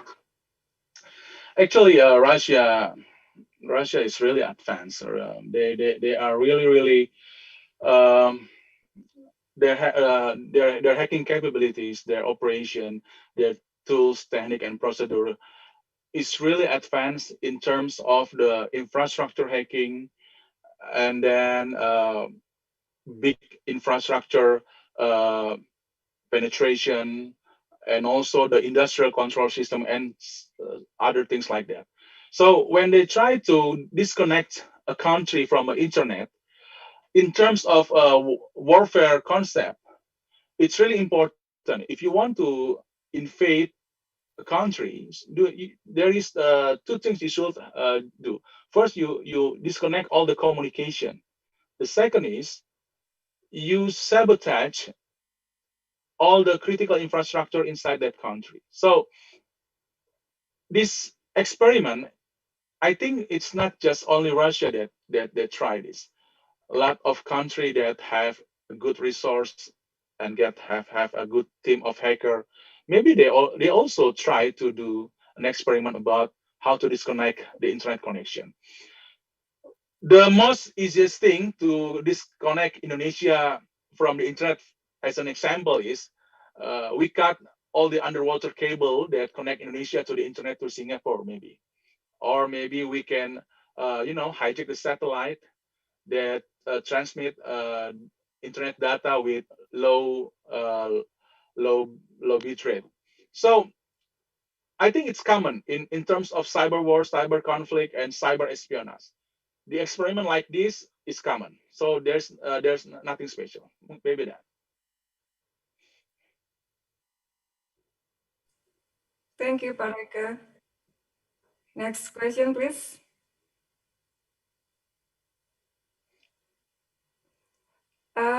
Question from Rupak Kumar to Mr. Agus. How the supplier profiling is done? It's very short question. Please, Pak Agus.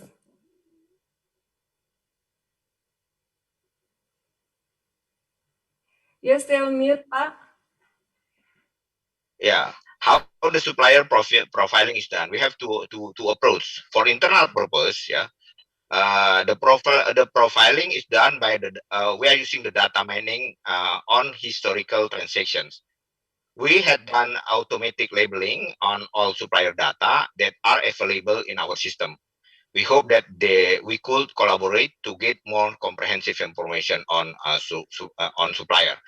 To enhance the ability of our profiling system, we right now collaborating with the Indonesian National Single Window, develop what we call it Indonesian Single Risk Management, which collaborating the system not between government agencies.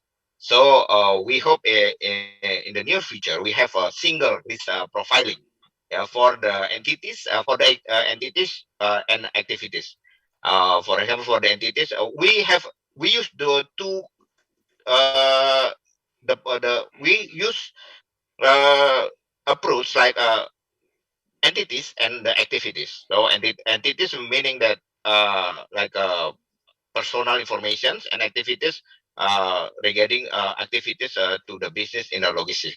I think that's our response to the question. Thank you. Thank you, Pak Agus. Next question, please.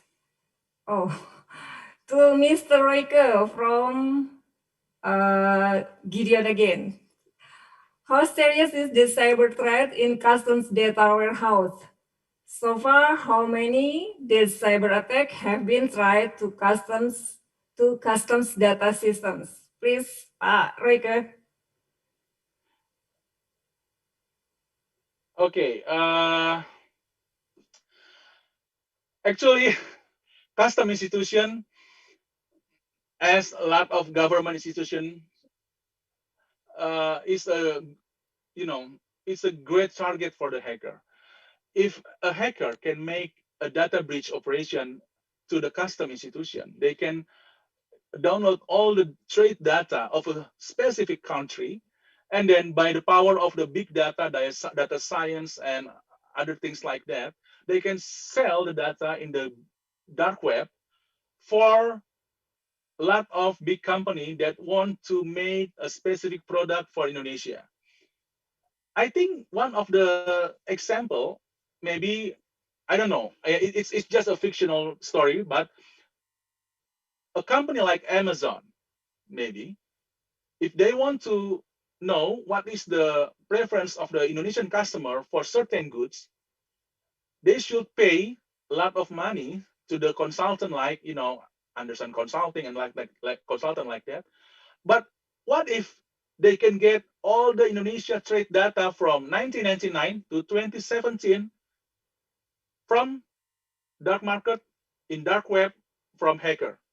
It's gonna be, it's gonna be a big incident in the world. I think US Custom have been hacked before, maybe around 2 or 3 months ago. I'm not really remember. When one of their third party is hacked by a threat actor, and all the PII, all the private identification information data of the, you know, the border protocol customs, all the people who traffic in the border, the custom border in between Mexico and United States, is leaked to the dark web. All their picture, all their social security number. So it's really dangerous. So I want to show you guys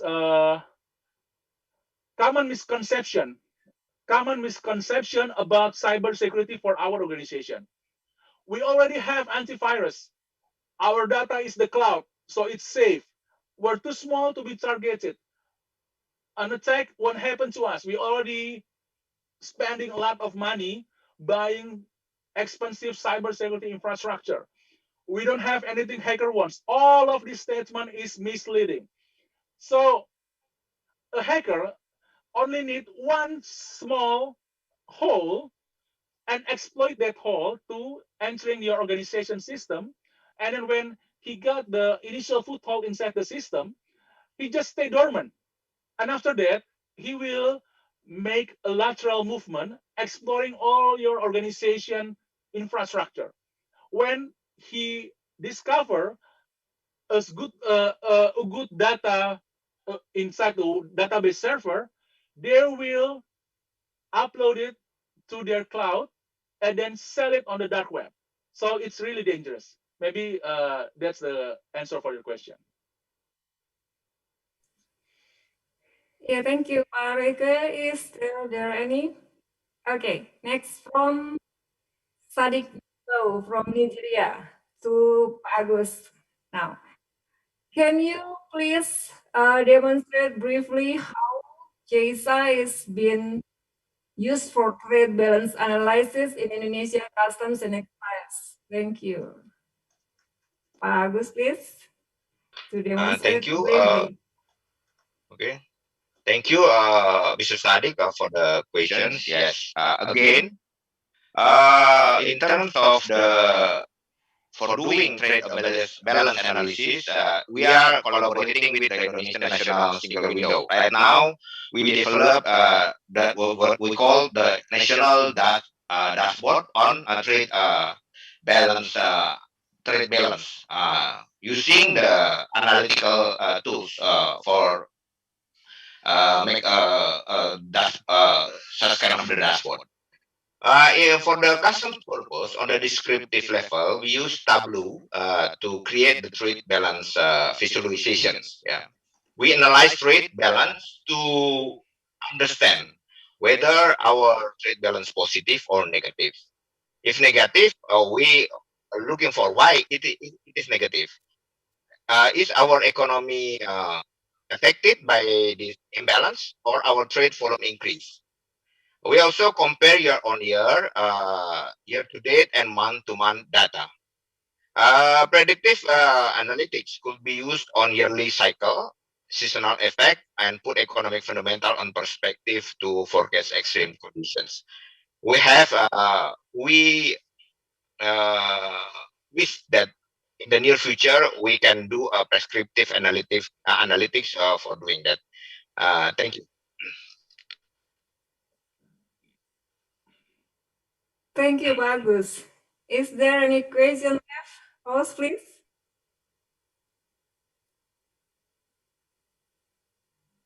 Okay.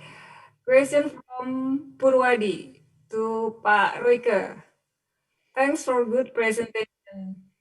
Regarding the ICT infrastructure, for the sake of security reason, it is better using on-premise infrastructure or cloud computing technology. What is your opinion, sir? So, Pak Royke, please. Okay, I think premise is better because it's better a government institution develop and control their own security operation than give all the security operation to the cloud. there is one thing about legal problem in Indonesia about state data. We cannot trust our state data as a custom institution to the cloud because we don't know where the cloud gonna save our data. Cloud have thousands of server around the world. So when the state data, when the government data store the at the database outside our country, it's gonna be a serious legal problem here. And the other things, we can never trust the cloud for their operation because there is a supply chain attack, and supply chain attack is increasing this 2021, like it increased in 2020. The supply chain attack, they're not attacking Indonesian custom directly. They will try to attack the cloud.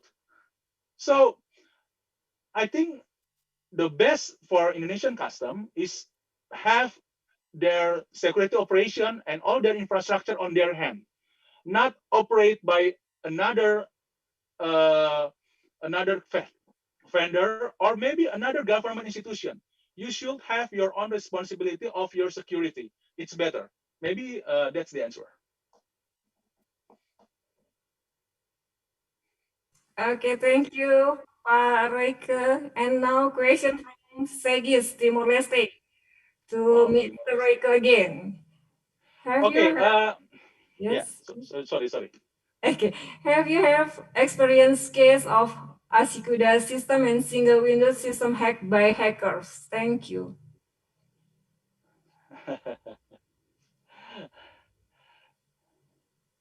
Okay. Single Windows, Asikuda is just using a web technology.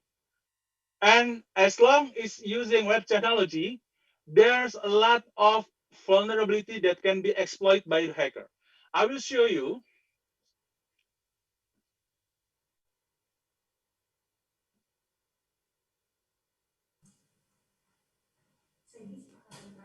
Pak Royke, we Yeah. lost you, Pak. Okay. I'm gonna show the Mr. Segis. Yeah, Mr. Segis. Why web attack is really vulnerable? We can see on the screen. This is the OWASP, an organization that have their interest on the web security. This is the top 10 attack vector for 2013 and top 10 attack vector for 2017. As you can see, the list is not changing so much. And there is always SQL injection in the list. There is always injection problem, and it's always number one. So the SQL injection and the other injection method to attack the web is because of the programmer, they forgot to do sanitation on their code. And it's about human error. So as long as there is a human error in the development process, web always vulnerable. That's why, as Pak Agus mentioned before, human is the weakest link in the cybersecurity operation. And it started from the beginning, from the start of the development of the program to the operation security of the whole organization. I think it's already answered your question. Very well, thank you, Pak Royke, for the response. Dear fellow participants, what an interesting discussion. But due to time limitation, we have to end this question and answer session. And finally, we are going to have the closing statements to be delivered by both speakers. We start from Pak Agus, please. Okay, thank you, Bu Desak. Dear colleagues, since the collaborations become a must for the customs, yeah, to do partner, to speed up the process of services and enforcements in uh, logistic systems, yeah, not only inside domestically but also among the countries.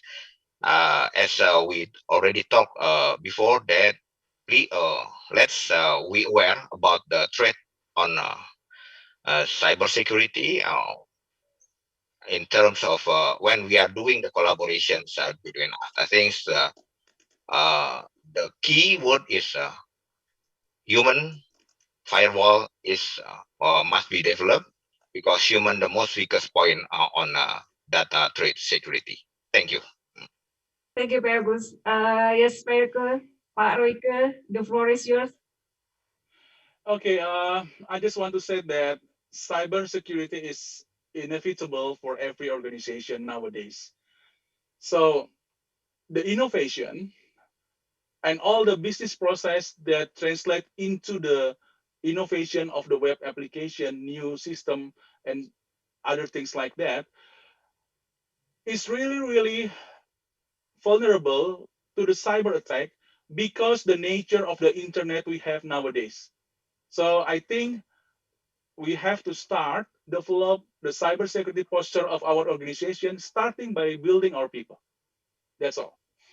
Thank you, Pak Royke. Dear Pak Agus and Pak Royke, on behalf of the committee and participants, please allow me to express our sincere appreciation for your time and for the valuable information that you have shared with us all. I wish you both well, so you can always share your thoughts and knowledge with any related parties. Once again, thank you very much. Please accept our sincere apology if for inconvenience caused, if any. Ladies and gentlemen, let's give a virtual round of applause for both speakers. Good afternoon, Pak Royke, Pak Agus. Have a nice day, Pak. Thank you. Dear all, thank you again for your partaking and contribution in the conference. Hopefully, we can gain a lot of benefits of knowledge sharing and best practices from this conference to be later applied in our respective institutions. I wish you all success and good health, and please always remember to keep the health protocol. Yet, I will hand the program back to the gorgeous ladies over there. Please, Lily, Ita. Thank you, Ibu Desak. Well, ladies and gentlemen, now it's time for the lunch break. After the break, we will find out more on submitted paper presentation at 11:30. While enjoying the break, ladies and gentlemen, let's virtually travel to Indonesia by watching the traditional dance of Indonesia, proudly presented to you by our colleagues from Directorate General Customs and Excise. Ladies and gentlemen, please enjoy. Dari Sumatera hingga Papua, dari Sulawesi hingga Nusa Tenggara, kami hadir menjaga, melayani sepenuh jiwa, menorehkan segenap bakti 74 tahun Bea Cukai untuk negeri.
Hei, lihat dari jauh rasa sayang sayangnya.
Welcome to the Indonesian Customs and Excise Training Center, located at the Directorate General Customs and Excise Headquarters Complex in Rawamangun, East Jakarta.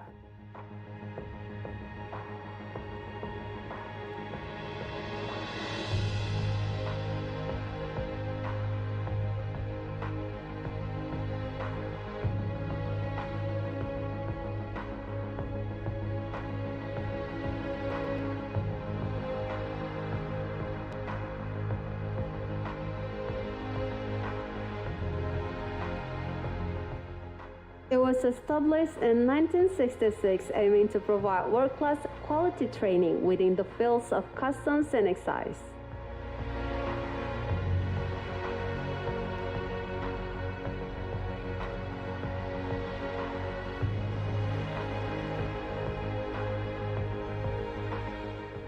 Indonesian Customs and Excise Training Center is a part of Financial Education and Training Agency under the Ministry of Finance of the Republic of Indonesia and headed by a director. With its 14 best trainers who are highly qualified and well-respected specialists in their fields. The Indonesian Customs and Excise Training Center has officially become the regional training center for the Asia-Pacific region after being endorsed by the head of customs administrations in the Asia-Pacific region at 21st WCO AP Regional Head of Customs Administration Conference on November 12, 2020. The commencement was marked with the signing of a Memorandum of Understanding between the World Customs Organization and the Ministry of Finance of the Republic of Indonesia on January 29, 2021.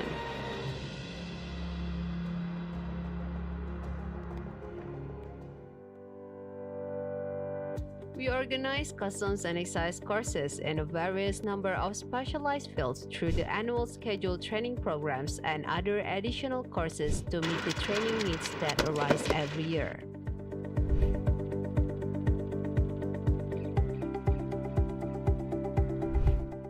We also adopt diverse strategies to promote digital learning activities that result in the massive open online courses such as e-learning, distance learning, webinar, and talk show. The building features training facilities that consist of administrative offices for the Customs Training Department, a 100-seat auditorium for trainings and large group meetings, 19 classrooms, each with the capacity of 30 students, training lab with the equipment for simulation training, mock container examination, 3 dormitories with 70 rooms,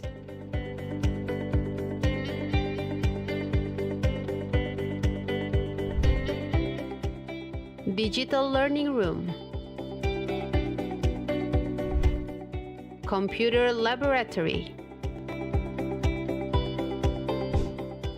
mini office, library, lounge, studio, main hall, dining room, fitness center, entertainment room,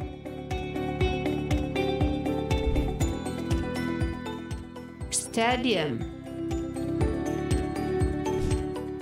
swimming pool, tennis court.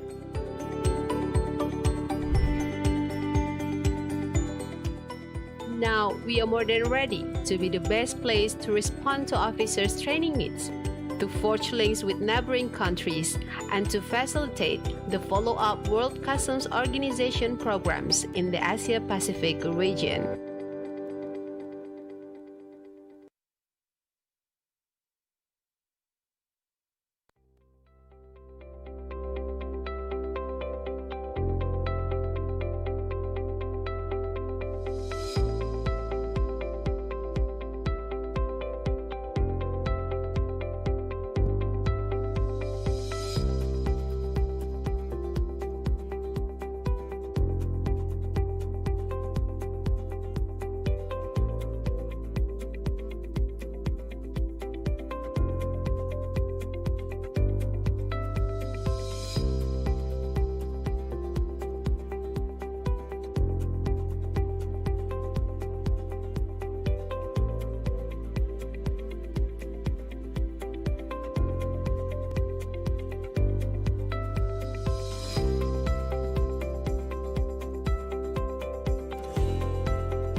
Welcome to the Indonesian Customs and Excise Training Center, located at the Directorate General Customs and Excise Headquarters Complex in Rawamangun, East Jakarta.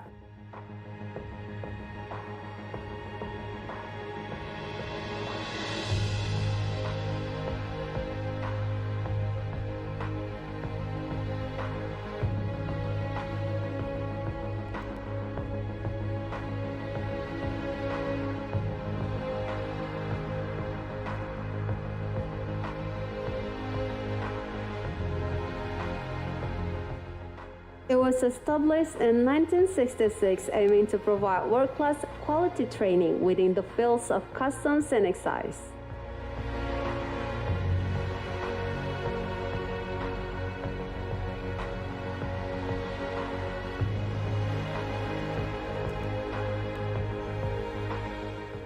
Indonesian Customs and Excise Training Center is a part of Financial Education and Training Agency under the Ministry of Finance of the Republic of Indonesia and headed by a director. With its 14 best trainers who are highly qualified and well-respected specialists in their fields. The Indonesian Customs and Excise Training Center has officially become the regional training center for the Asia-Pacific region after being endorsed by the head of customs administrations in the Asia-Pacific region at 21st WCO-AP Regional Head of Customs Administration Conference on November 12, 2020.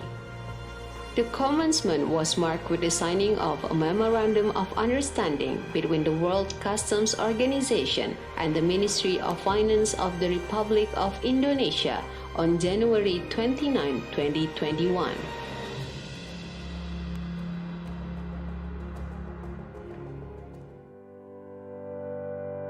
We organize customs and excise courses in a various number of specialized fields through the annual scheduled training programs and other additional courses to meet the training needs that arise every year.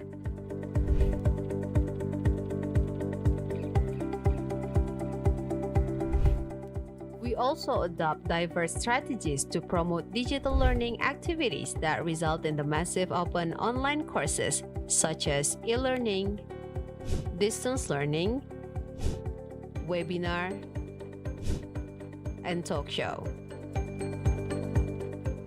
The building features training facilities that consist of administrative offices for the Customs Training Department, a 100-seat auditorium for trainings and large group meetings, 19 classrooms, each with the capacity of 30 students,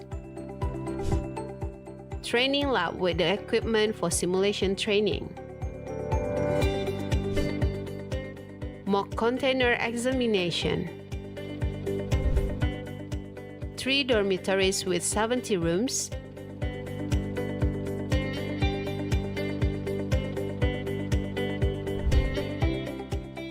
digital learning room, computer laboratory, mini office, library, lounge, studio, main hall, dining room, fitness center, entertainment room,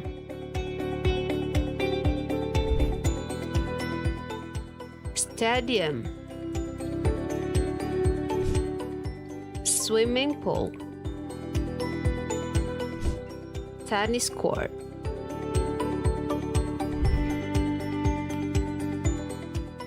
Now we are more than ready to be the best place to respond to officers' training needs, to forge links with neighboring countries, and to facilitate the follow-up World Customs Organization programs in the Asia-Pacific region. Hello, I'm Ita. It's good to see you again. And I am Riri. Welcome back to the second day of International Conference on Digital Transformation in Customs.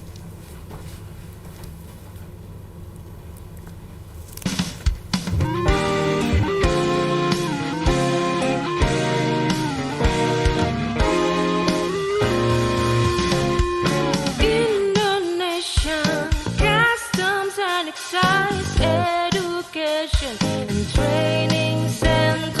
Anywhere, anything, anywhere about customs. So come and join us.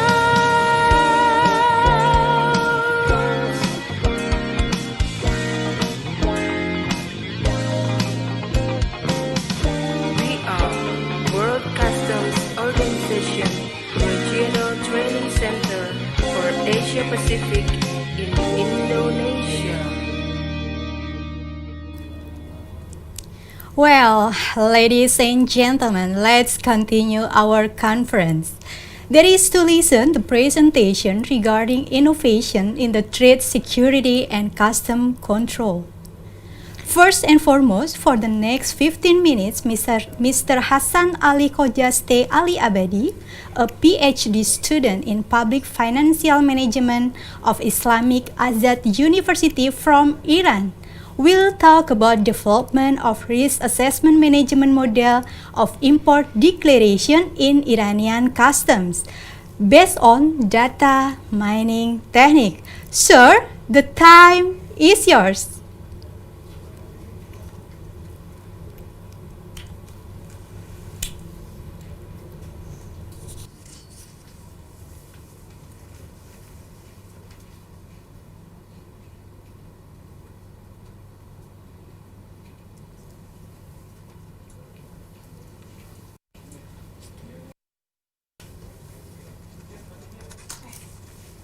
Sorry, Mr. Kajaste, your microphone is still mute.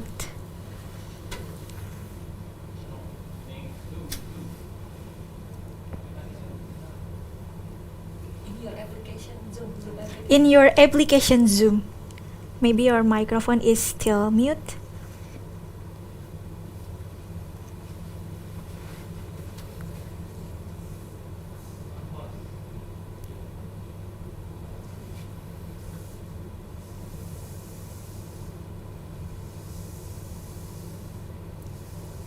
Voice okay? Okay, we can hear your Hello? voice clearly.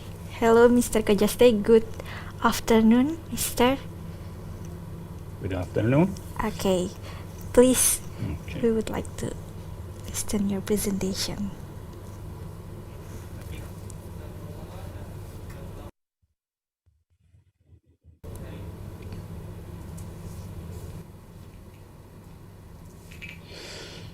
Hello, dear world.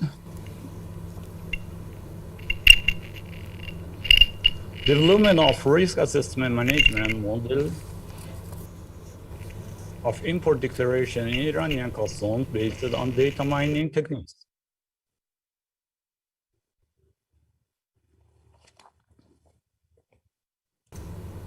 Please, next page.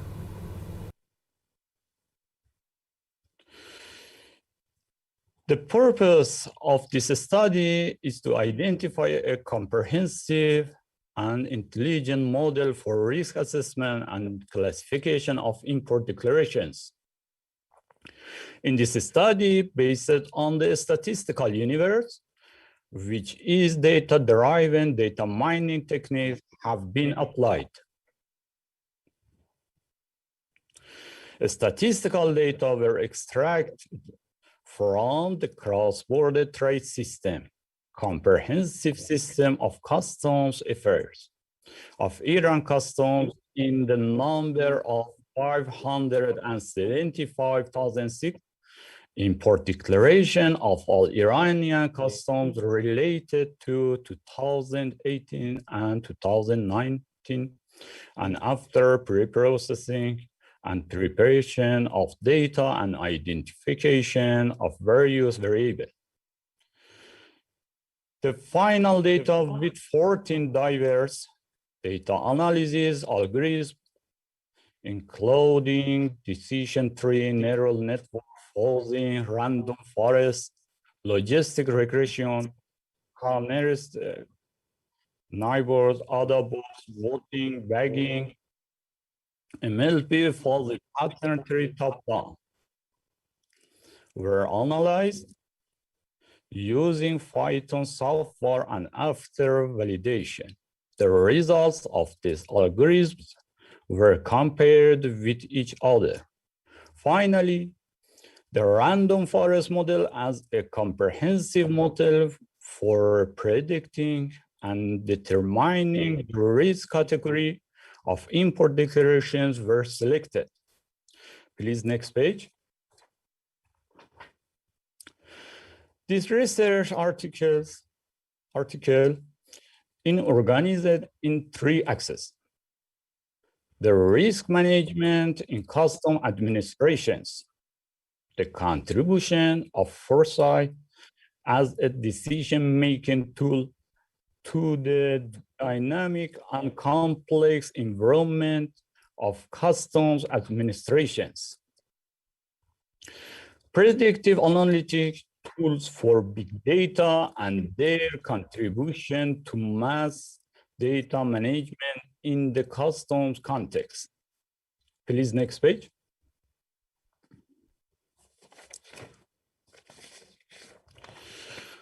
The purpose method in this research consists of several steps. The general schema of the purpose method is shown in figure.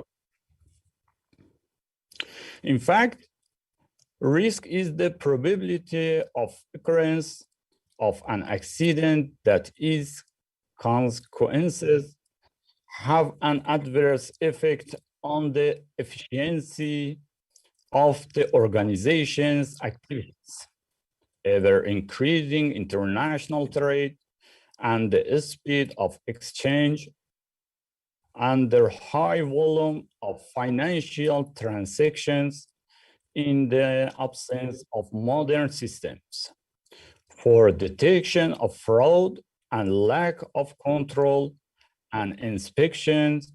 Resources have led to increasing violations of customs laws and fraud, financial and non-financial threats. In customs, data come from declarations, from the results of first and second line inspections, and from private inspection companies via the verification certificates that they issue. The information obtained from these various sources makes up the customs information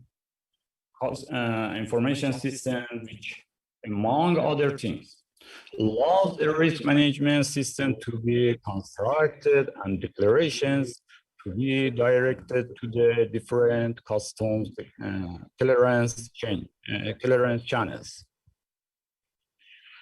Implementing risk assessment management in customs process allows the application of a variety of selective controls, including full control and evaluation of the declaration to a check without visit, which are referred to as red, yellow, and green channels. Red channel: documentary examination and physical inspection of goods. Yellow channel: documentary examination. Green channel: immediate discharge without examinations.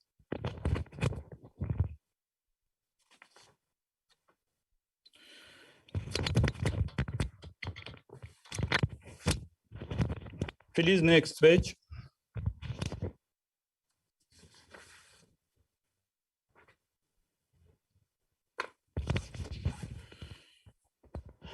Research data.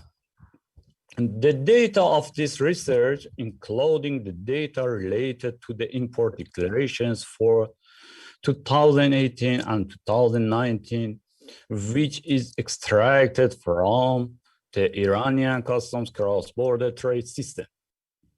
The details of the futures used in the import declarations in the purpose method are the same information record to complete the international declaration form called SAT in EPL system, cross-border trade unit window system, is in accordance with table. For this reason, all label information is used, that is the contents of verification certificates, detailed declarations, and the results of inspections during a reference period. There's statistical regularities enable risk profiles to be established. At this stage, according to the label dataset, appropriate futures are selected. Please, next page.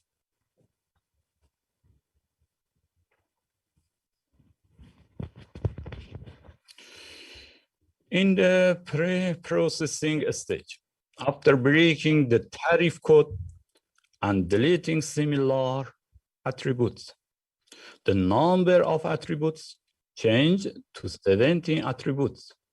At this stage, 6 similar samples have been removed in this clause, and the tariff code has been converted into 4 separate futures.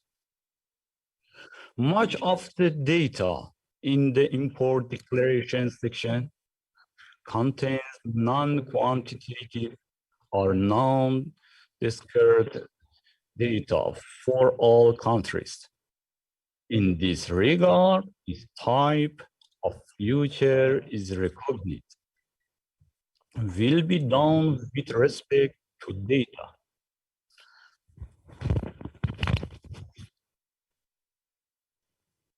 Excuse me?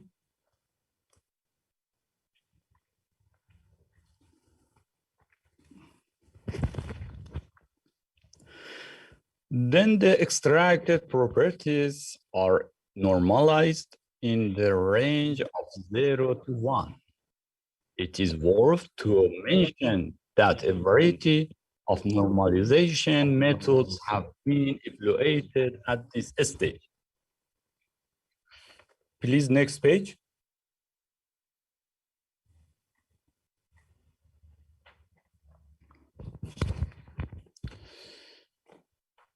Future reduction method has been used to extract effective futures and valuation of these types of future according to the application of risk management. PCA principal component analysis, LDA linear differential analysis, and fast ICA fast independent component analysis has been applied. In the purpose method, PCA method is used for future evaluation. The number of futures has not been reduced for this purpose, and the same 17 futures have been included. For LDA and fast ICA methods, only two and 3 properties have been used, respectively. Table. In this phase, a number of properties have been selected according to the eigenvector diagrams.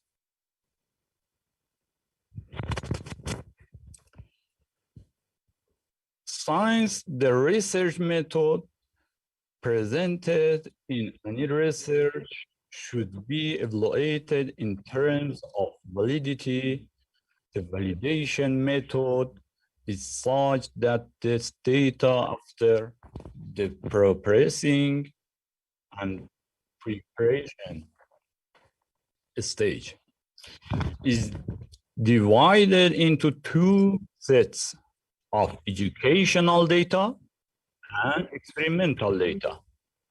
The algorithm is selected with training data of 80% of the data set, and its validity is evaluated with experimental data of 70% of the data set. Based, please next page.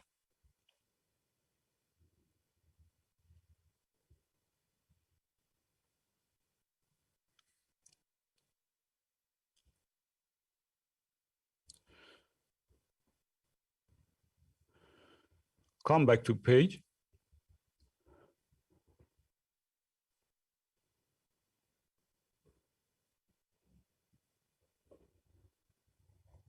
Okay, thank you. Based on machine learning methods for risk management in the training set of 14 methods based on decision tree, neural network, fuzzy, random forest, logistic regression, nearest neighbor, adabos, voting, boosting, magging, MLP, fuzzy pattern tree top-down has been used, and a separate model has been developed for each method. It is worth to mention that at this pause, different combinations of PCA, LDA, and fast ICA methods have been used. Also, the tool used in this research is Python software.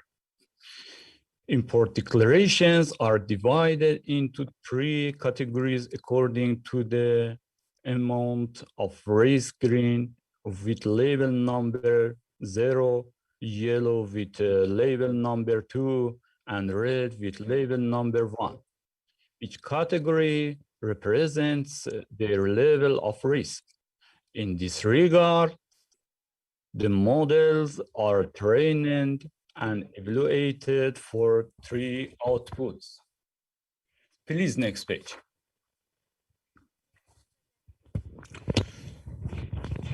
The time is 5 minutes more. The validity of 14 obtained models has been validated with experimental data sets.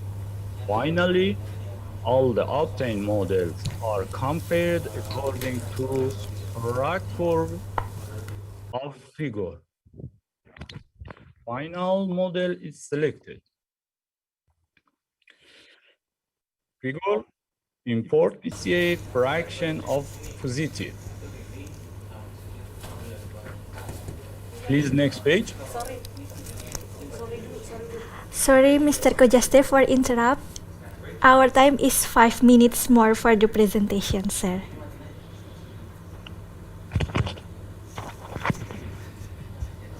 Please, next page. Sorry, Mr. Kojaste, for interrupt. Our time for presentation is 5 minutes more, sir. Thank you.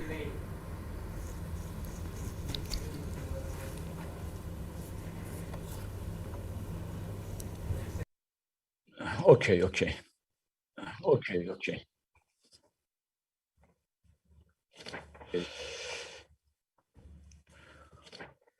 Finally, since the random forest algorithm is more accurate than other algorithms, therefore,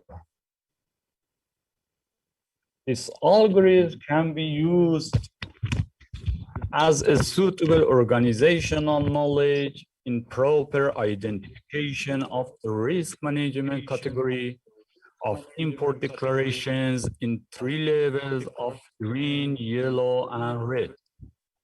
At this stage, by implementing the optimized random forest algorithm and using the obtained codes after registering the import declaration, information in the SAT form, electronic declaration.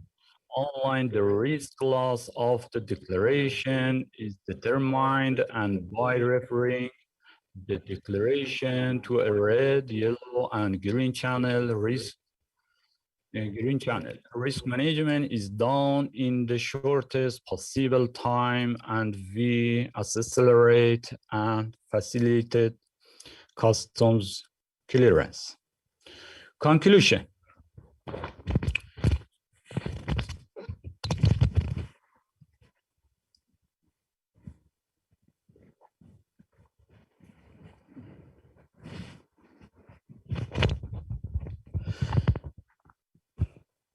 The purpose tests show that data mining techniques allow effective targeting of declarations.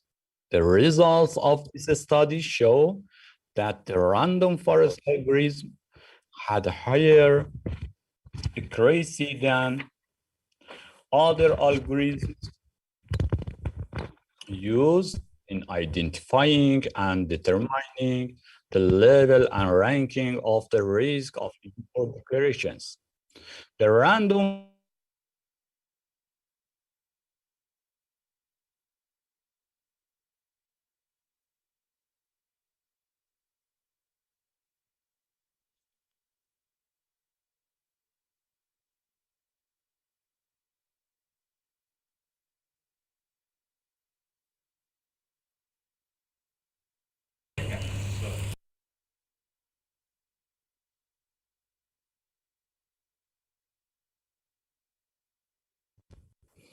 the rules obtained from this model are considered as a hidden pattern in customs database and can be used to predict imported declarations with 3 levels of risk in 3 channels, green, yellow, and red, and apply policies with respect to risk management of import declarations.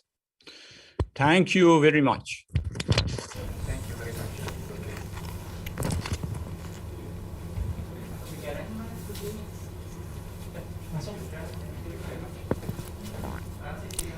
Thank you, Mr. Kojaste, for partaking your vast knowledge with us. That was indeed an inspiring paper. We will now take questions live from the audience. Ladies and gentlemen, if you have a question, please raise your hand by clicking on the raise hand icon in the middle right of your screen. Let me see who raised his hand.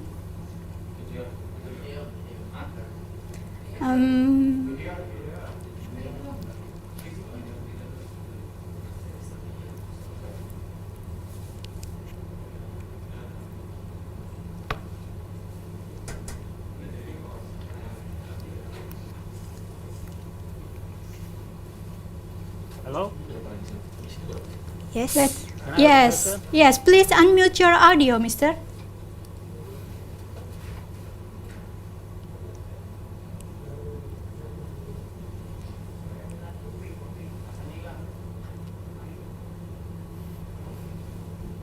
Okay.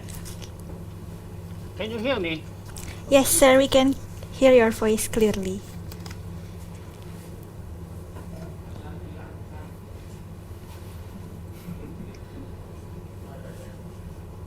Okay. Thank you for the informative presentation from Iranian Customs.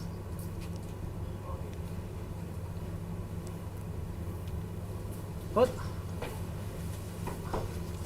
there was a little bit difficult, bad connection, and it is difficult to follow up because that model itself is quite academical.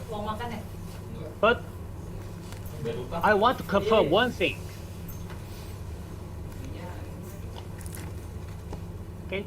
Can you see this?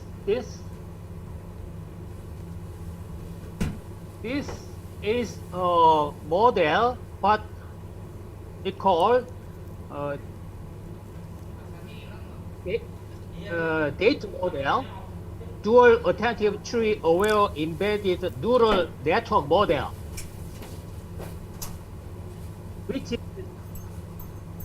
which is developed by the WCO Bakuda project team last year.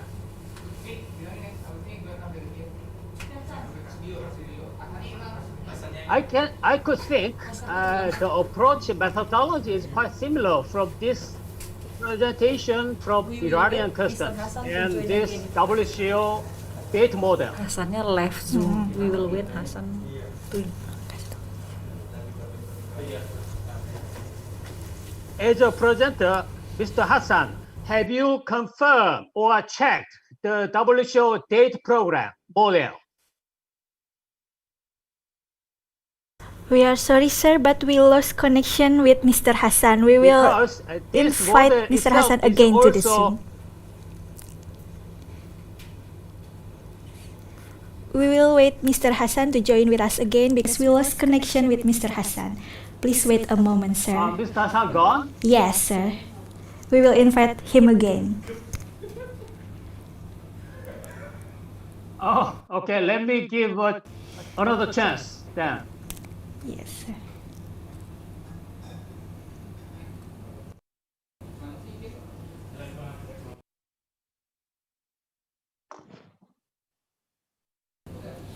Okay, thank you. Okay, thank you, sir. Is Mr. Hassan is already joined us again?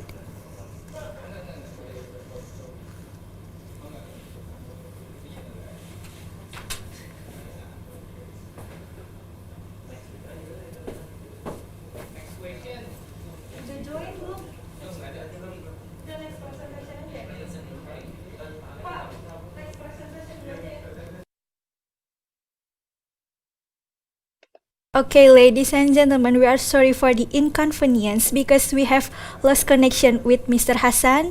So we will move to the next presentation. And at this point, I'm very pleased to tell you that now we are on the last, but definitely not the least presentation session. So, for the next 50 minutes, the head of intelligence section from Customs and Excise Regional Office of West Java will talk about construction and procurement of monitoring control room using Sipandai. Bapak Agustinus Catur Setiawan, the time is yours. Good afternoon, ladies and gentlemen.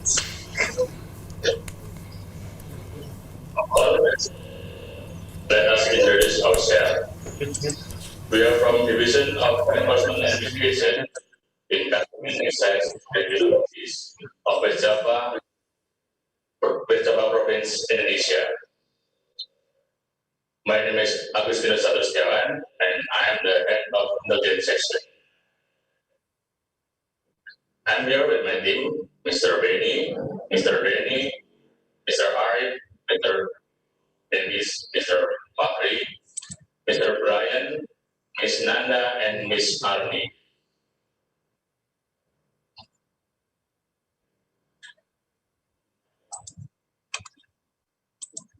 Thank you for giving us the opportunity to present our paper, construction and government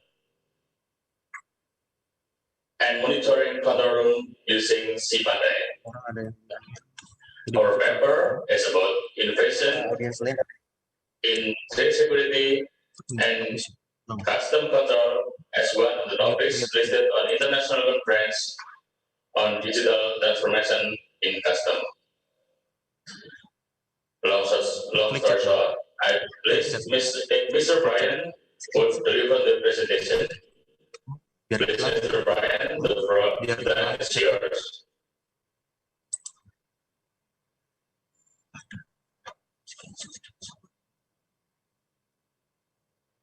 Thank you, Mr. Catur. Voice clear? Yes.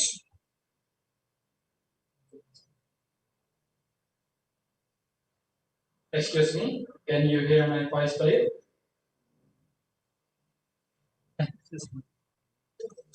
Ini masih unmute. Can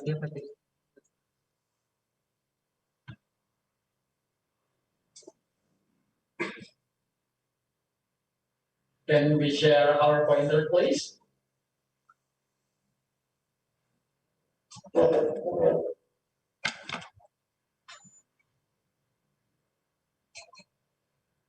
Sure.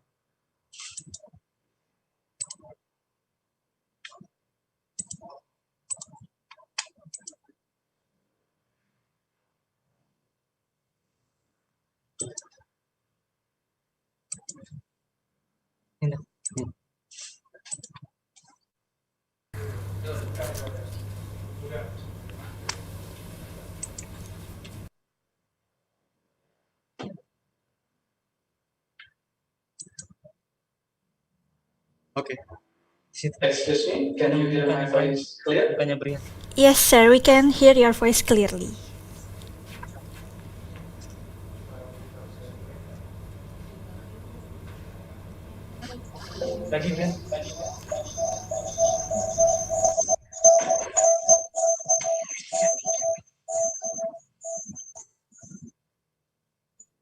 Tes lagi.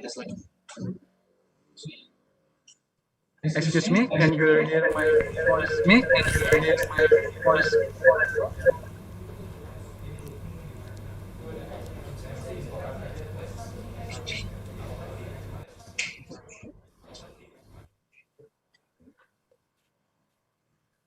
Uh, Ladies and gentlemen, I'm Ryan.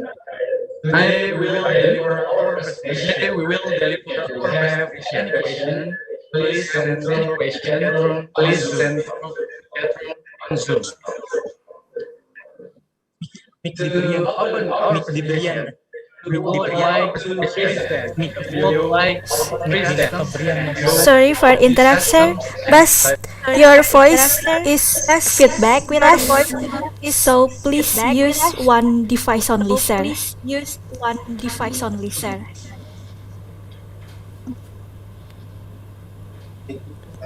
Okay, can you hear my voice clear? Yes, sir, we can hear your voice clearly. Dia nyalain tadi.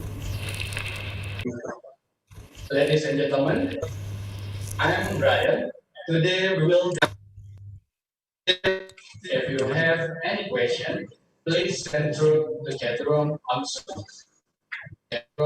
To open our presentation, we would like to present a video of custom and excise general office of West Java. So please enjoy it.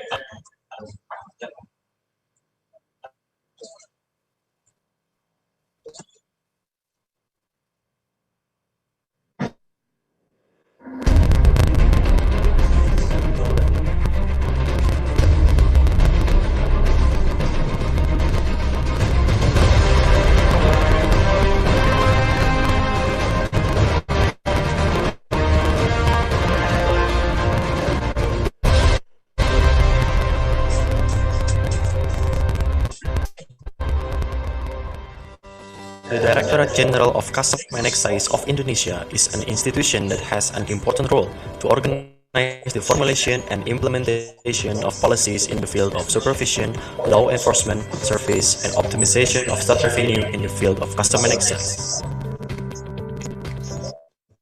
West Java Customs and Excise Regional Office is a vertical organization under the GCE of Indonesia that has 13,500 miles square of working area, responsible for coordinating 7 medium customs and excise offices, which are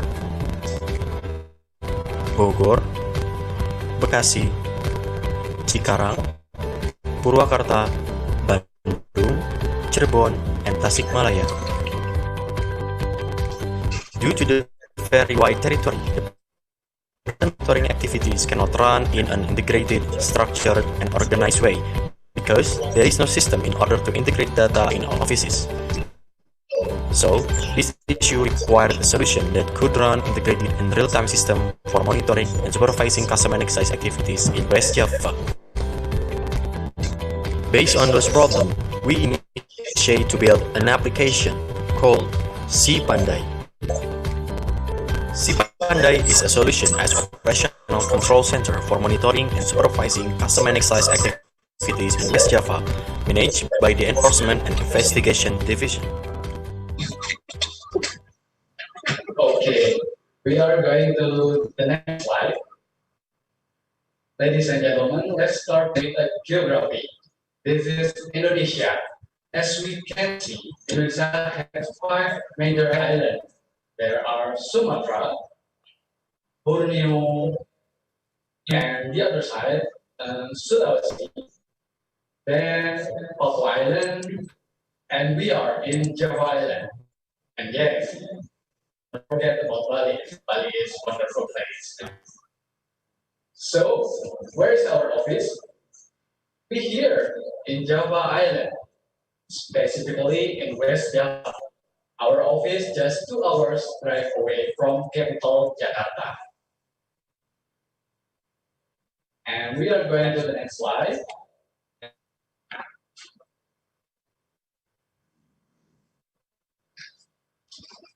Let me introduce you about West Java. West Java is about 35,378 kilometers. Let's say the working area as Finland. West Java is a province with the largest amount of custom and excise facilities in Indonesia. We have about 800 companies receiving facilities by the state, and there are spread across West Java. And we also have 400 accessible goods entrepreneurship. Besides that, here we have to support Cirebon and Palembang, 2 international airports, and Kertajati in Cirebon, 2 dry ports, Cikarang and Gedebage, and 2 international milk processing centers in Bandung and Cirebon. And be responsible for overseeing and enforcing all clients comply with the relevant policy and regulation under the Indonesian custom law. And we are going to the next slide.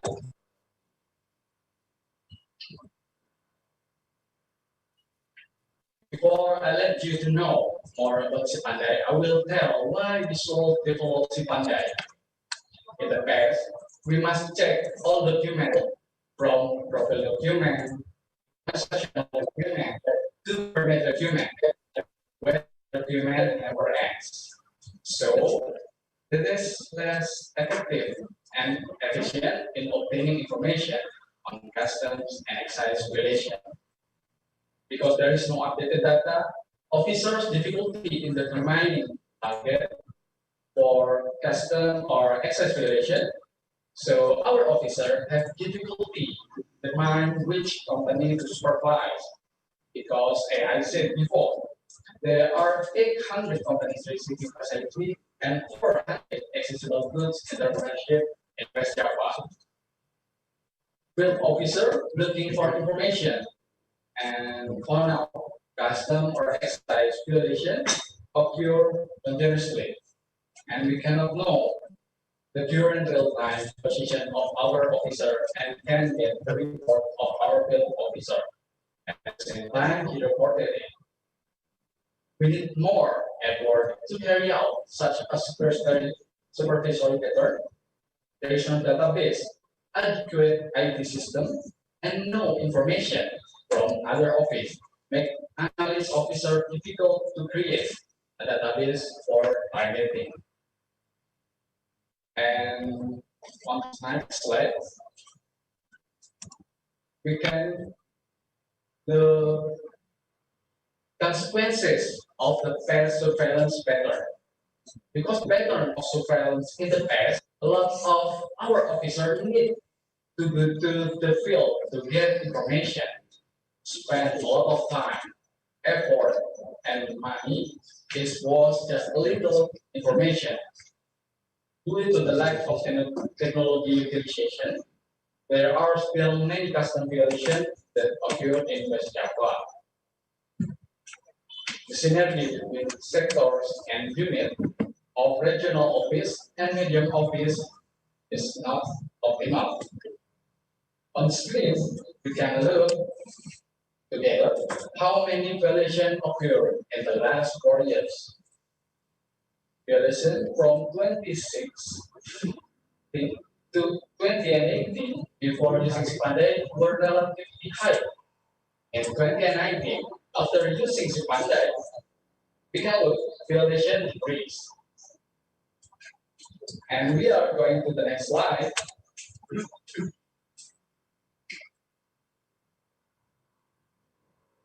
What is the difference before we are using Pandai? Every medium office was using their own system to monitor their area. There are different systems and methods in each office that make different pattern of supervision in West Java. Regional office cannot do universal monitoring and evaluation. There is a need for an operation control center that can monitor custom and excise transactional activity within the scope of West Java Regional Office of DGCE. Because of that, we built Cipandai, application to integrate all office in one system.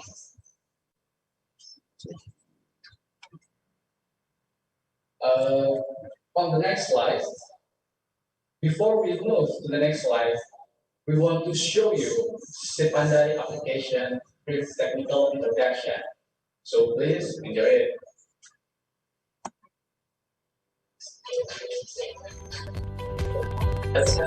Now, let's have a look into the application. Cipandai is a big database with an integrated system that has friendly and interactive interface, used for clients profiling and targeting in order to create accurate analytical process. Cipandai contains of three main menus. The first one is application menus. The first menu contains all the clients' profile in West Java region, among others, bonded zone, bonded warehouse, duty-free shops, bonded logistics center, ease of import for export purposes, excise entrepreneurs, importers and exporters, custom areas and temporary storage places, and also Cipandai application can show how many clients we have in West Java. In the second menu, we have the surveillance and patrol menu. This menu is used to connect between the monitoring control room and the officer in the field. Cipandai application can also be accessed on Android phone. We can find out the position of the officer in the field. Besides that, we can also find out the position records and reports from the officers in the field.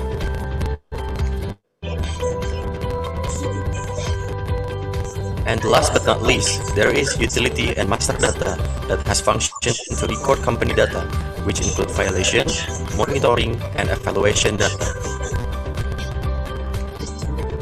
This application is used to monitor all clients' activity in the West Java region. We can access all client CCTV and IT inventory for 24/7. Now let's take a look at one of the client CCTV and IT inventory. With just only one click, we can access the CCTV and IT inventory.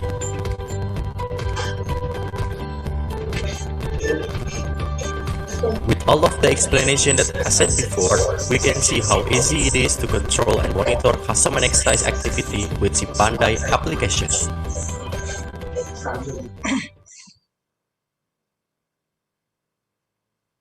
Okay, let's go to the next slide. Ladies and gentlemen, Indonesian customs have a lot of data, reports, and documents that only become descriptive while it's separated and have less significant impact. But when we try to combine all of these data in one informative platform and easy to use, this data become predictive and orchestrated to help our executive to make decisions and policies. And this is our innovation is digital era transformation, one platform that contains all of our applications and tools that we use in our daily life to serve and protect our nation.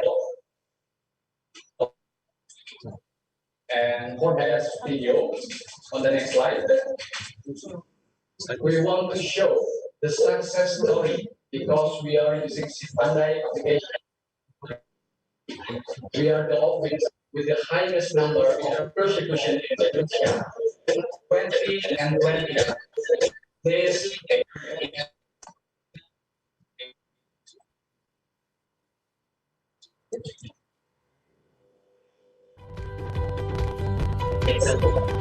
An example of the output of this application is that we can capture an evidence of a company who is violating the facility by recording it and use for evidence in the court. Seen in the video, there is a company that violates state regulation. The company released goods before getting an approval from custom and excise official and hasn't submitted documents for release of goods as required under the state regulation for the facilities that have.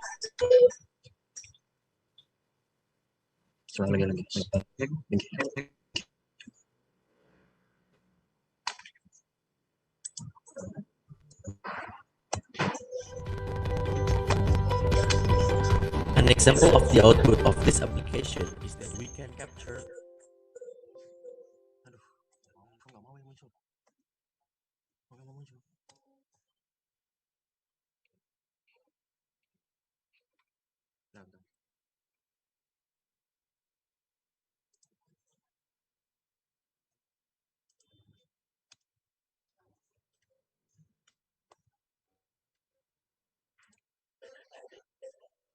An evidence of violating the facility by recording it and use for evidence in the court.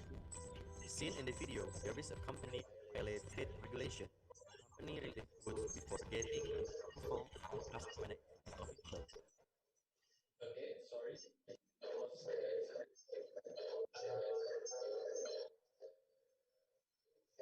We are going to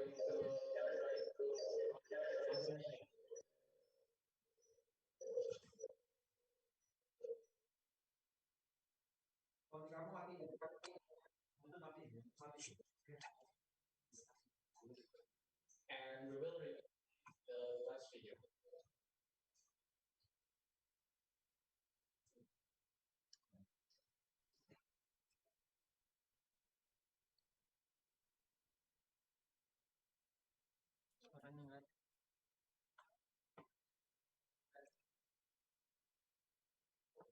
Violating the facility by recording it and use for evidence in the court. Seen in the video, there is a company that violates state regulation. The company released goods before getting an approval from custom and excise official and hasn't submitted goods as required under the state regulation for the facilities that have been given. After years of using Sipandai, by 2020, we achieved the highest number of custom and excise prosecution in Indonesia. So, that is brief introduction of Sipandai, our main tool to create compliant custom and excise environment. Thank you. Bea Cukai, makin baik.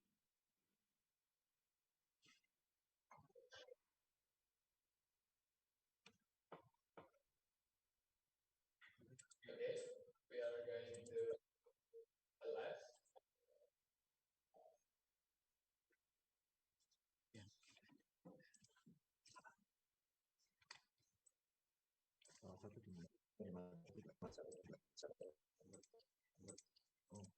And hasn't submitted documents for the release of. Okay, ladies and gentlemen, so our innovation as a manifestation to development of information technology for supervision and effectiveness.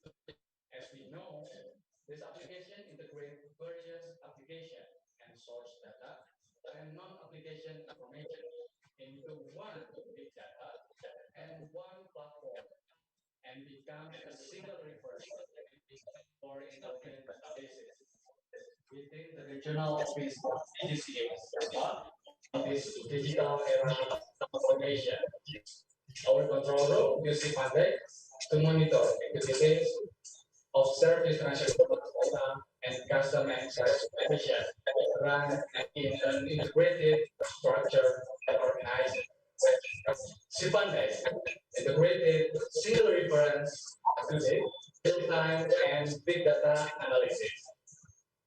And that's all from us. Terima kasih.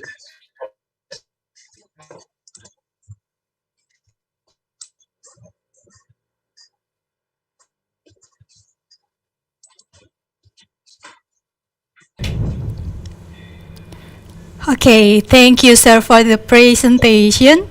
We will now take question live from the audience.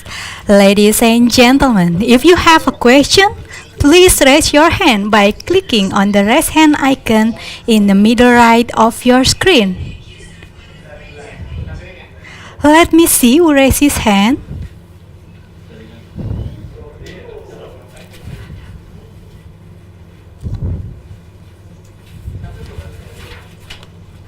Okay, because there are no further questions for live, we will have take a questions from the Zoom chat. The first question here from Eha Salha.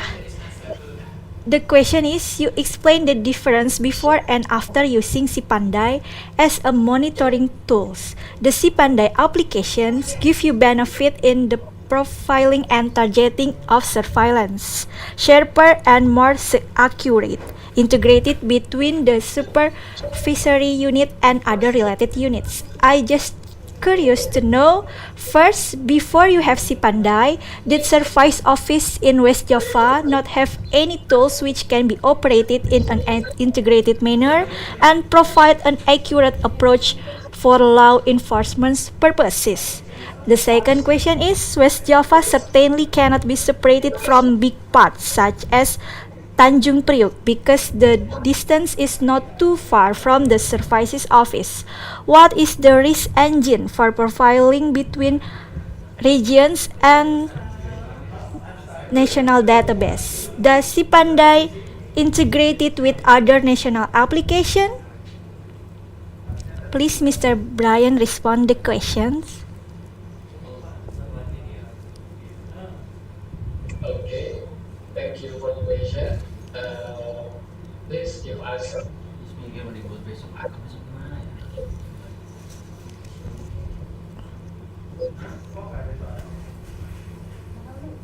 Oh, and we have Miss Army and Miss Ananda to help us with the translation.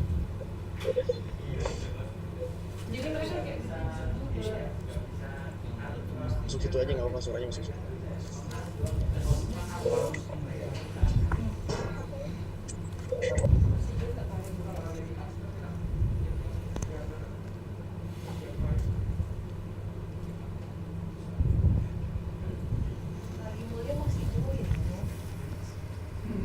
Harusnya ngeliat lah ini masalah koneksi. Saya cuma internet sendiri kan itu kan. Iya kan? Karena aku sendiri nggak mampu. Udah job belum?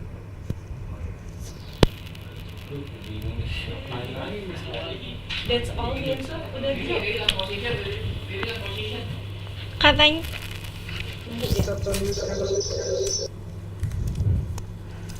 Aku ke studio ya. Oke.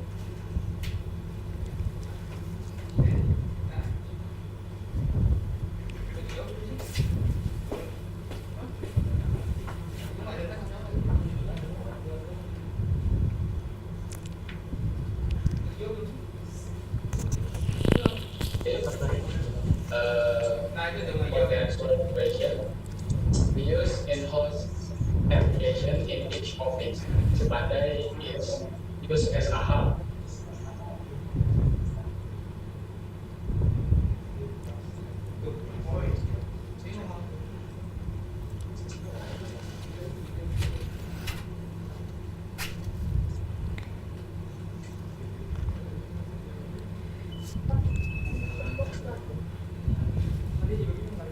Thanks. And can you remind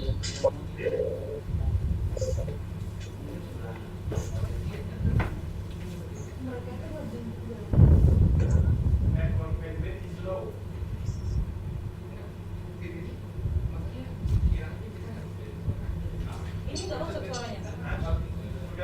and there is a question for Mr. Fatima. I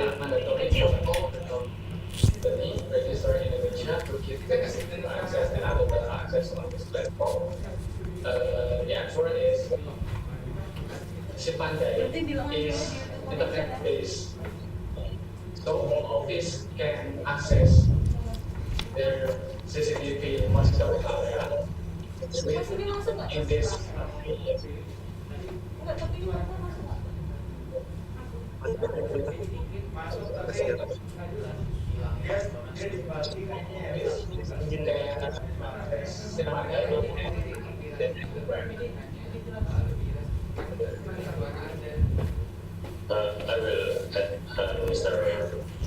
answer for the question of Mr. Kumar. So,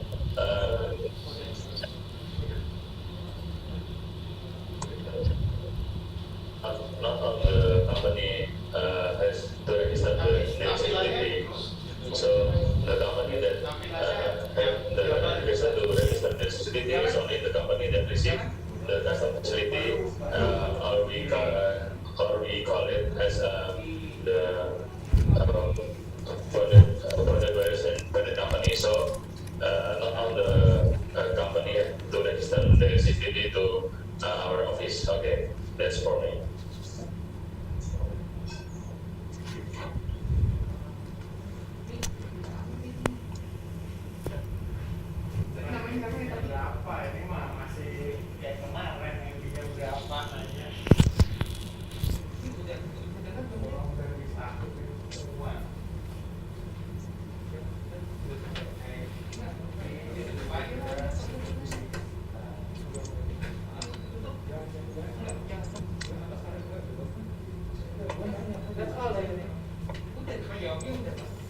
Udah dijawab. That's all. The answer, sir. That's the answer, sir. That's all the answer.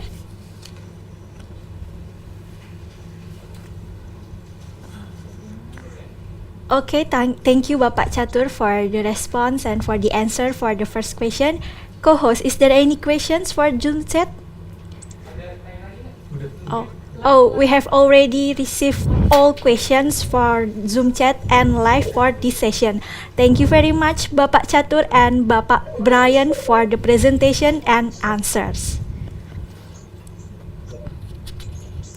Thank you, sir, for the answer. These have been some great questions. Thank you all.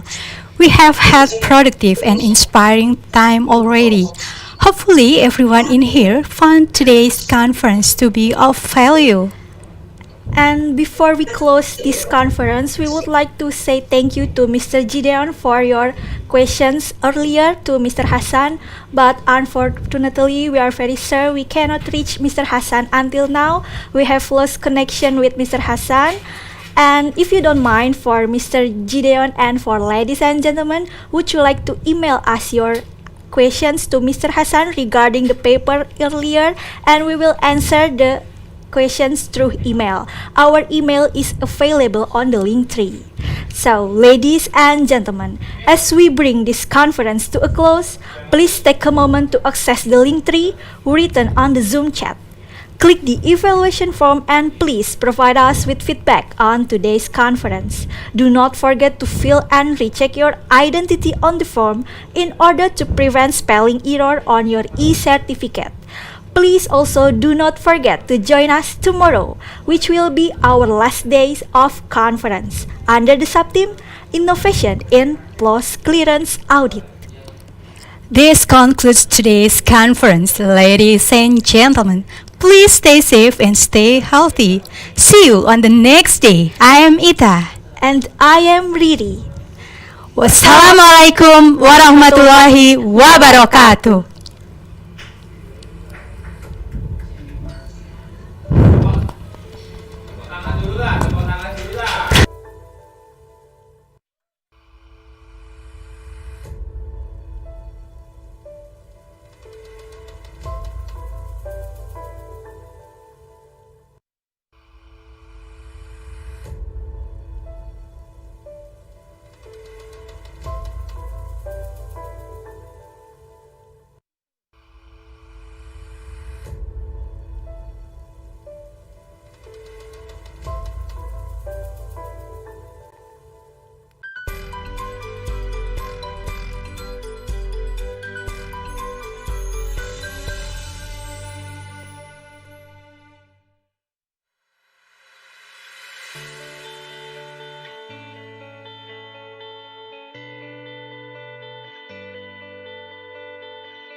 Welcome to the Indonesian Customs and Excise Training Center, located at the Directorate General Customs and Excise Headquarters Complex in Rawamangun, East Jakarta.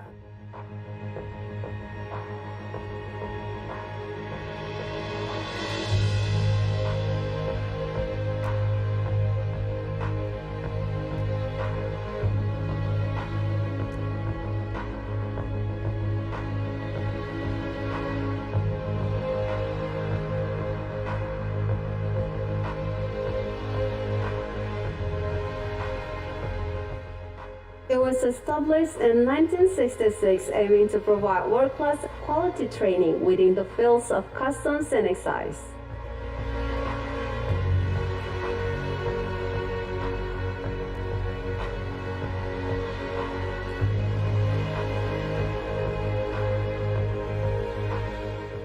Indonesian Customs and Excise Training Center is a part of Financial Education and Training Agency under the Ministry of Finance of the Republic of Indonesia and headed by a director.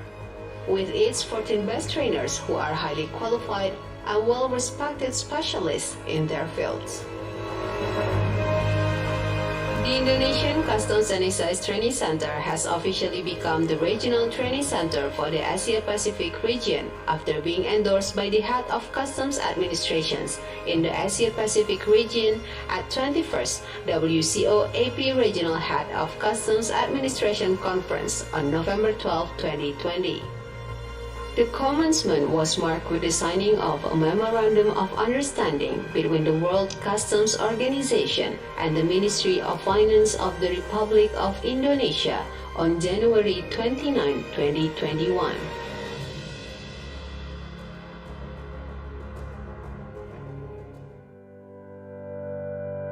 We organize customs and excise courses in a various number of specialized fields through the annual scheduled training programs and other additional courses to meet the training needs that arise every year.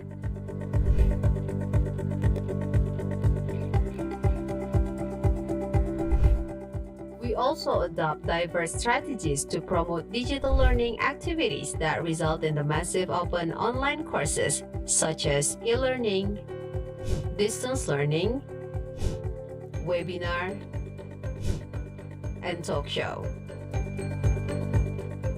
The building features training facilities that consist of administrative offices for the Customs Training Department, a 100-seat auditorium for trainings and large group meetings, 19 classrooms, each with the capacity of 30 students, training lab with the equipment for simulation training, mock container examination, 3 dormitories with 70 rooms,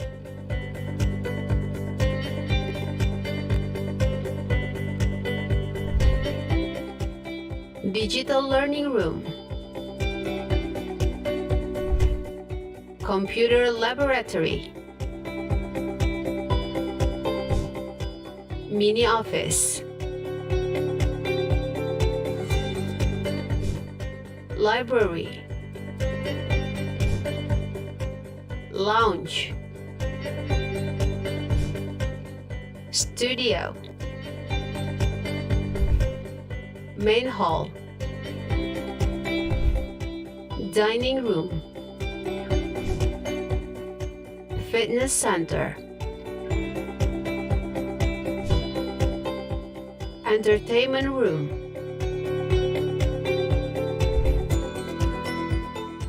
stadium, swimming pool, tennis court.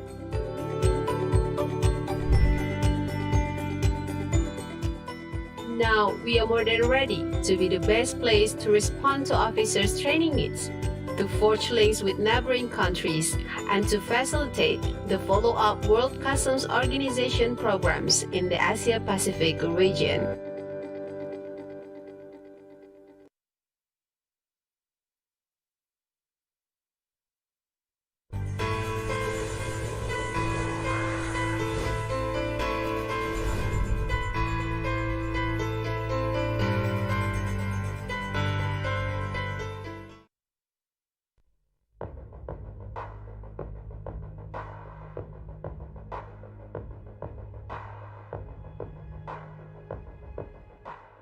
Welcome to the Indonesian Customs and Excise Training Center, located at the Directorate General Customs and Excise Headquarters Complex in Rawamangun, East Jakarta.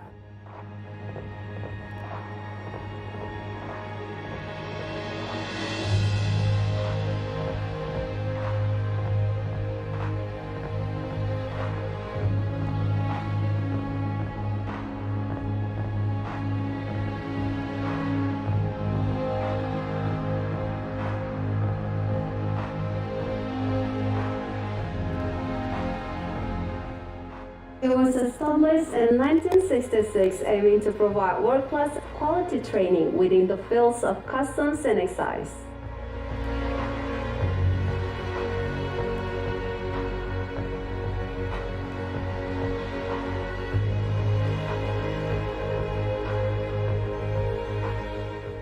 Indonesian Customs and Excise Training Center is a part of Financial Education and Training Agency under the Ministry of Finance of the Republic of Indonesia and headed by a director. With its 14 best trainers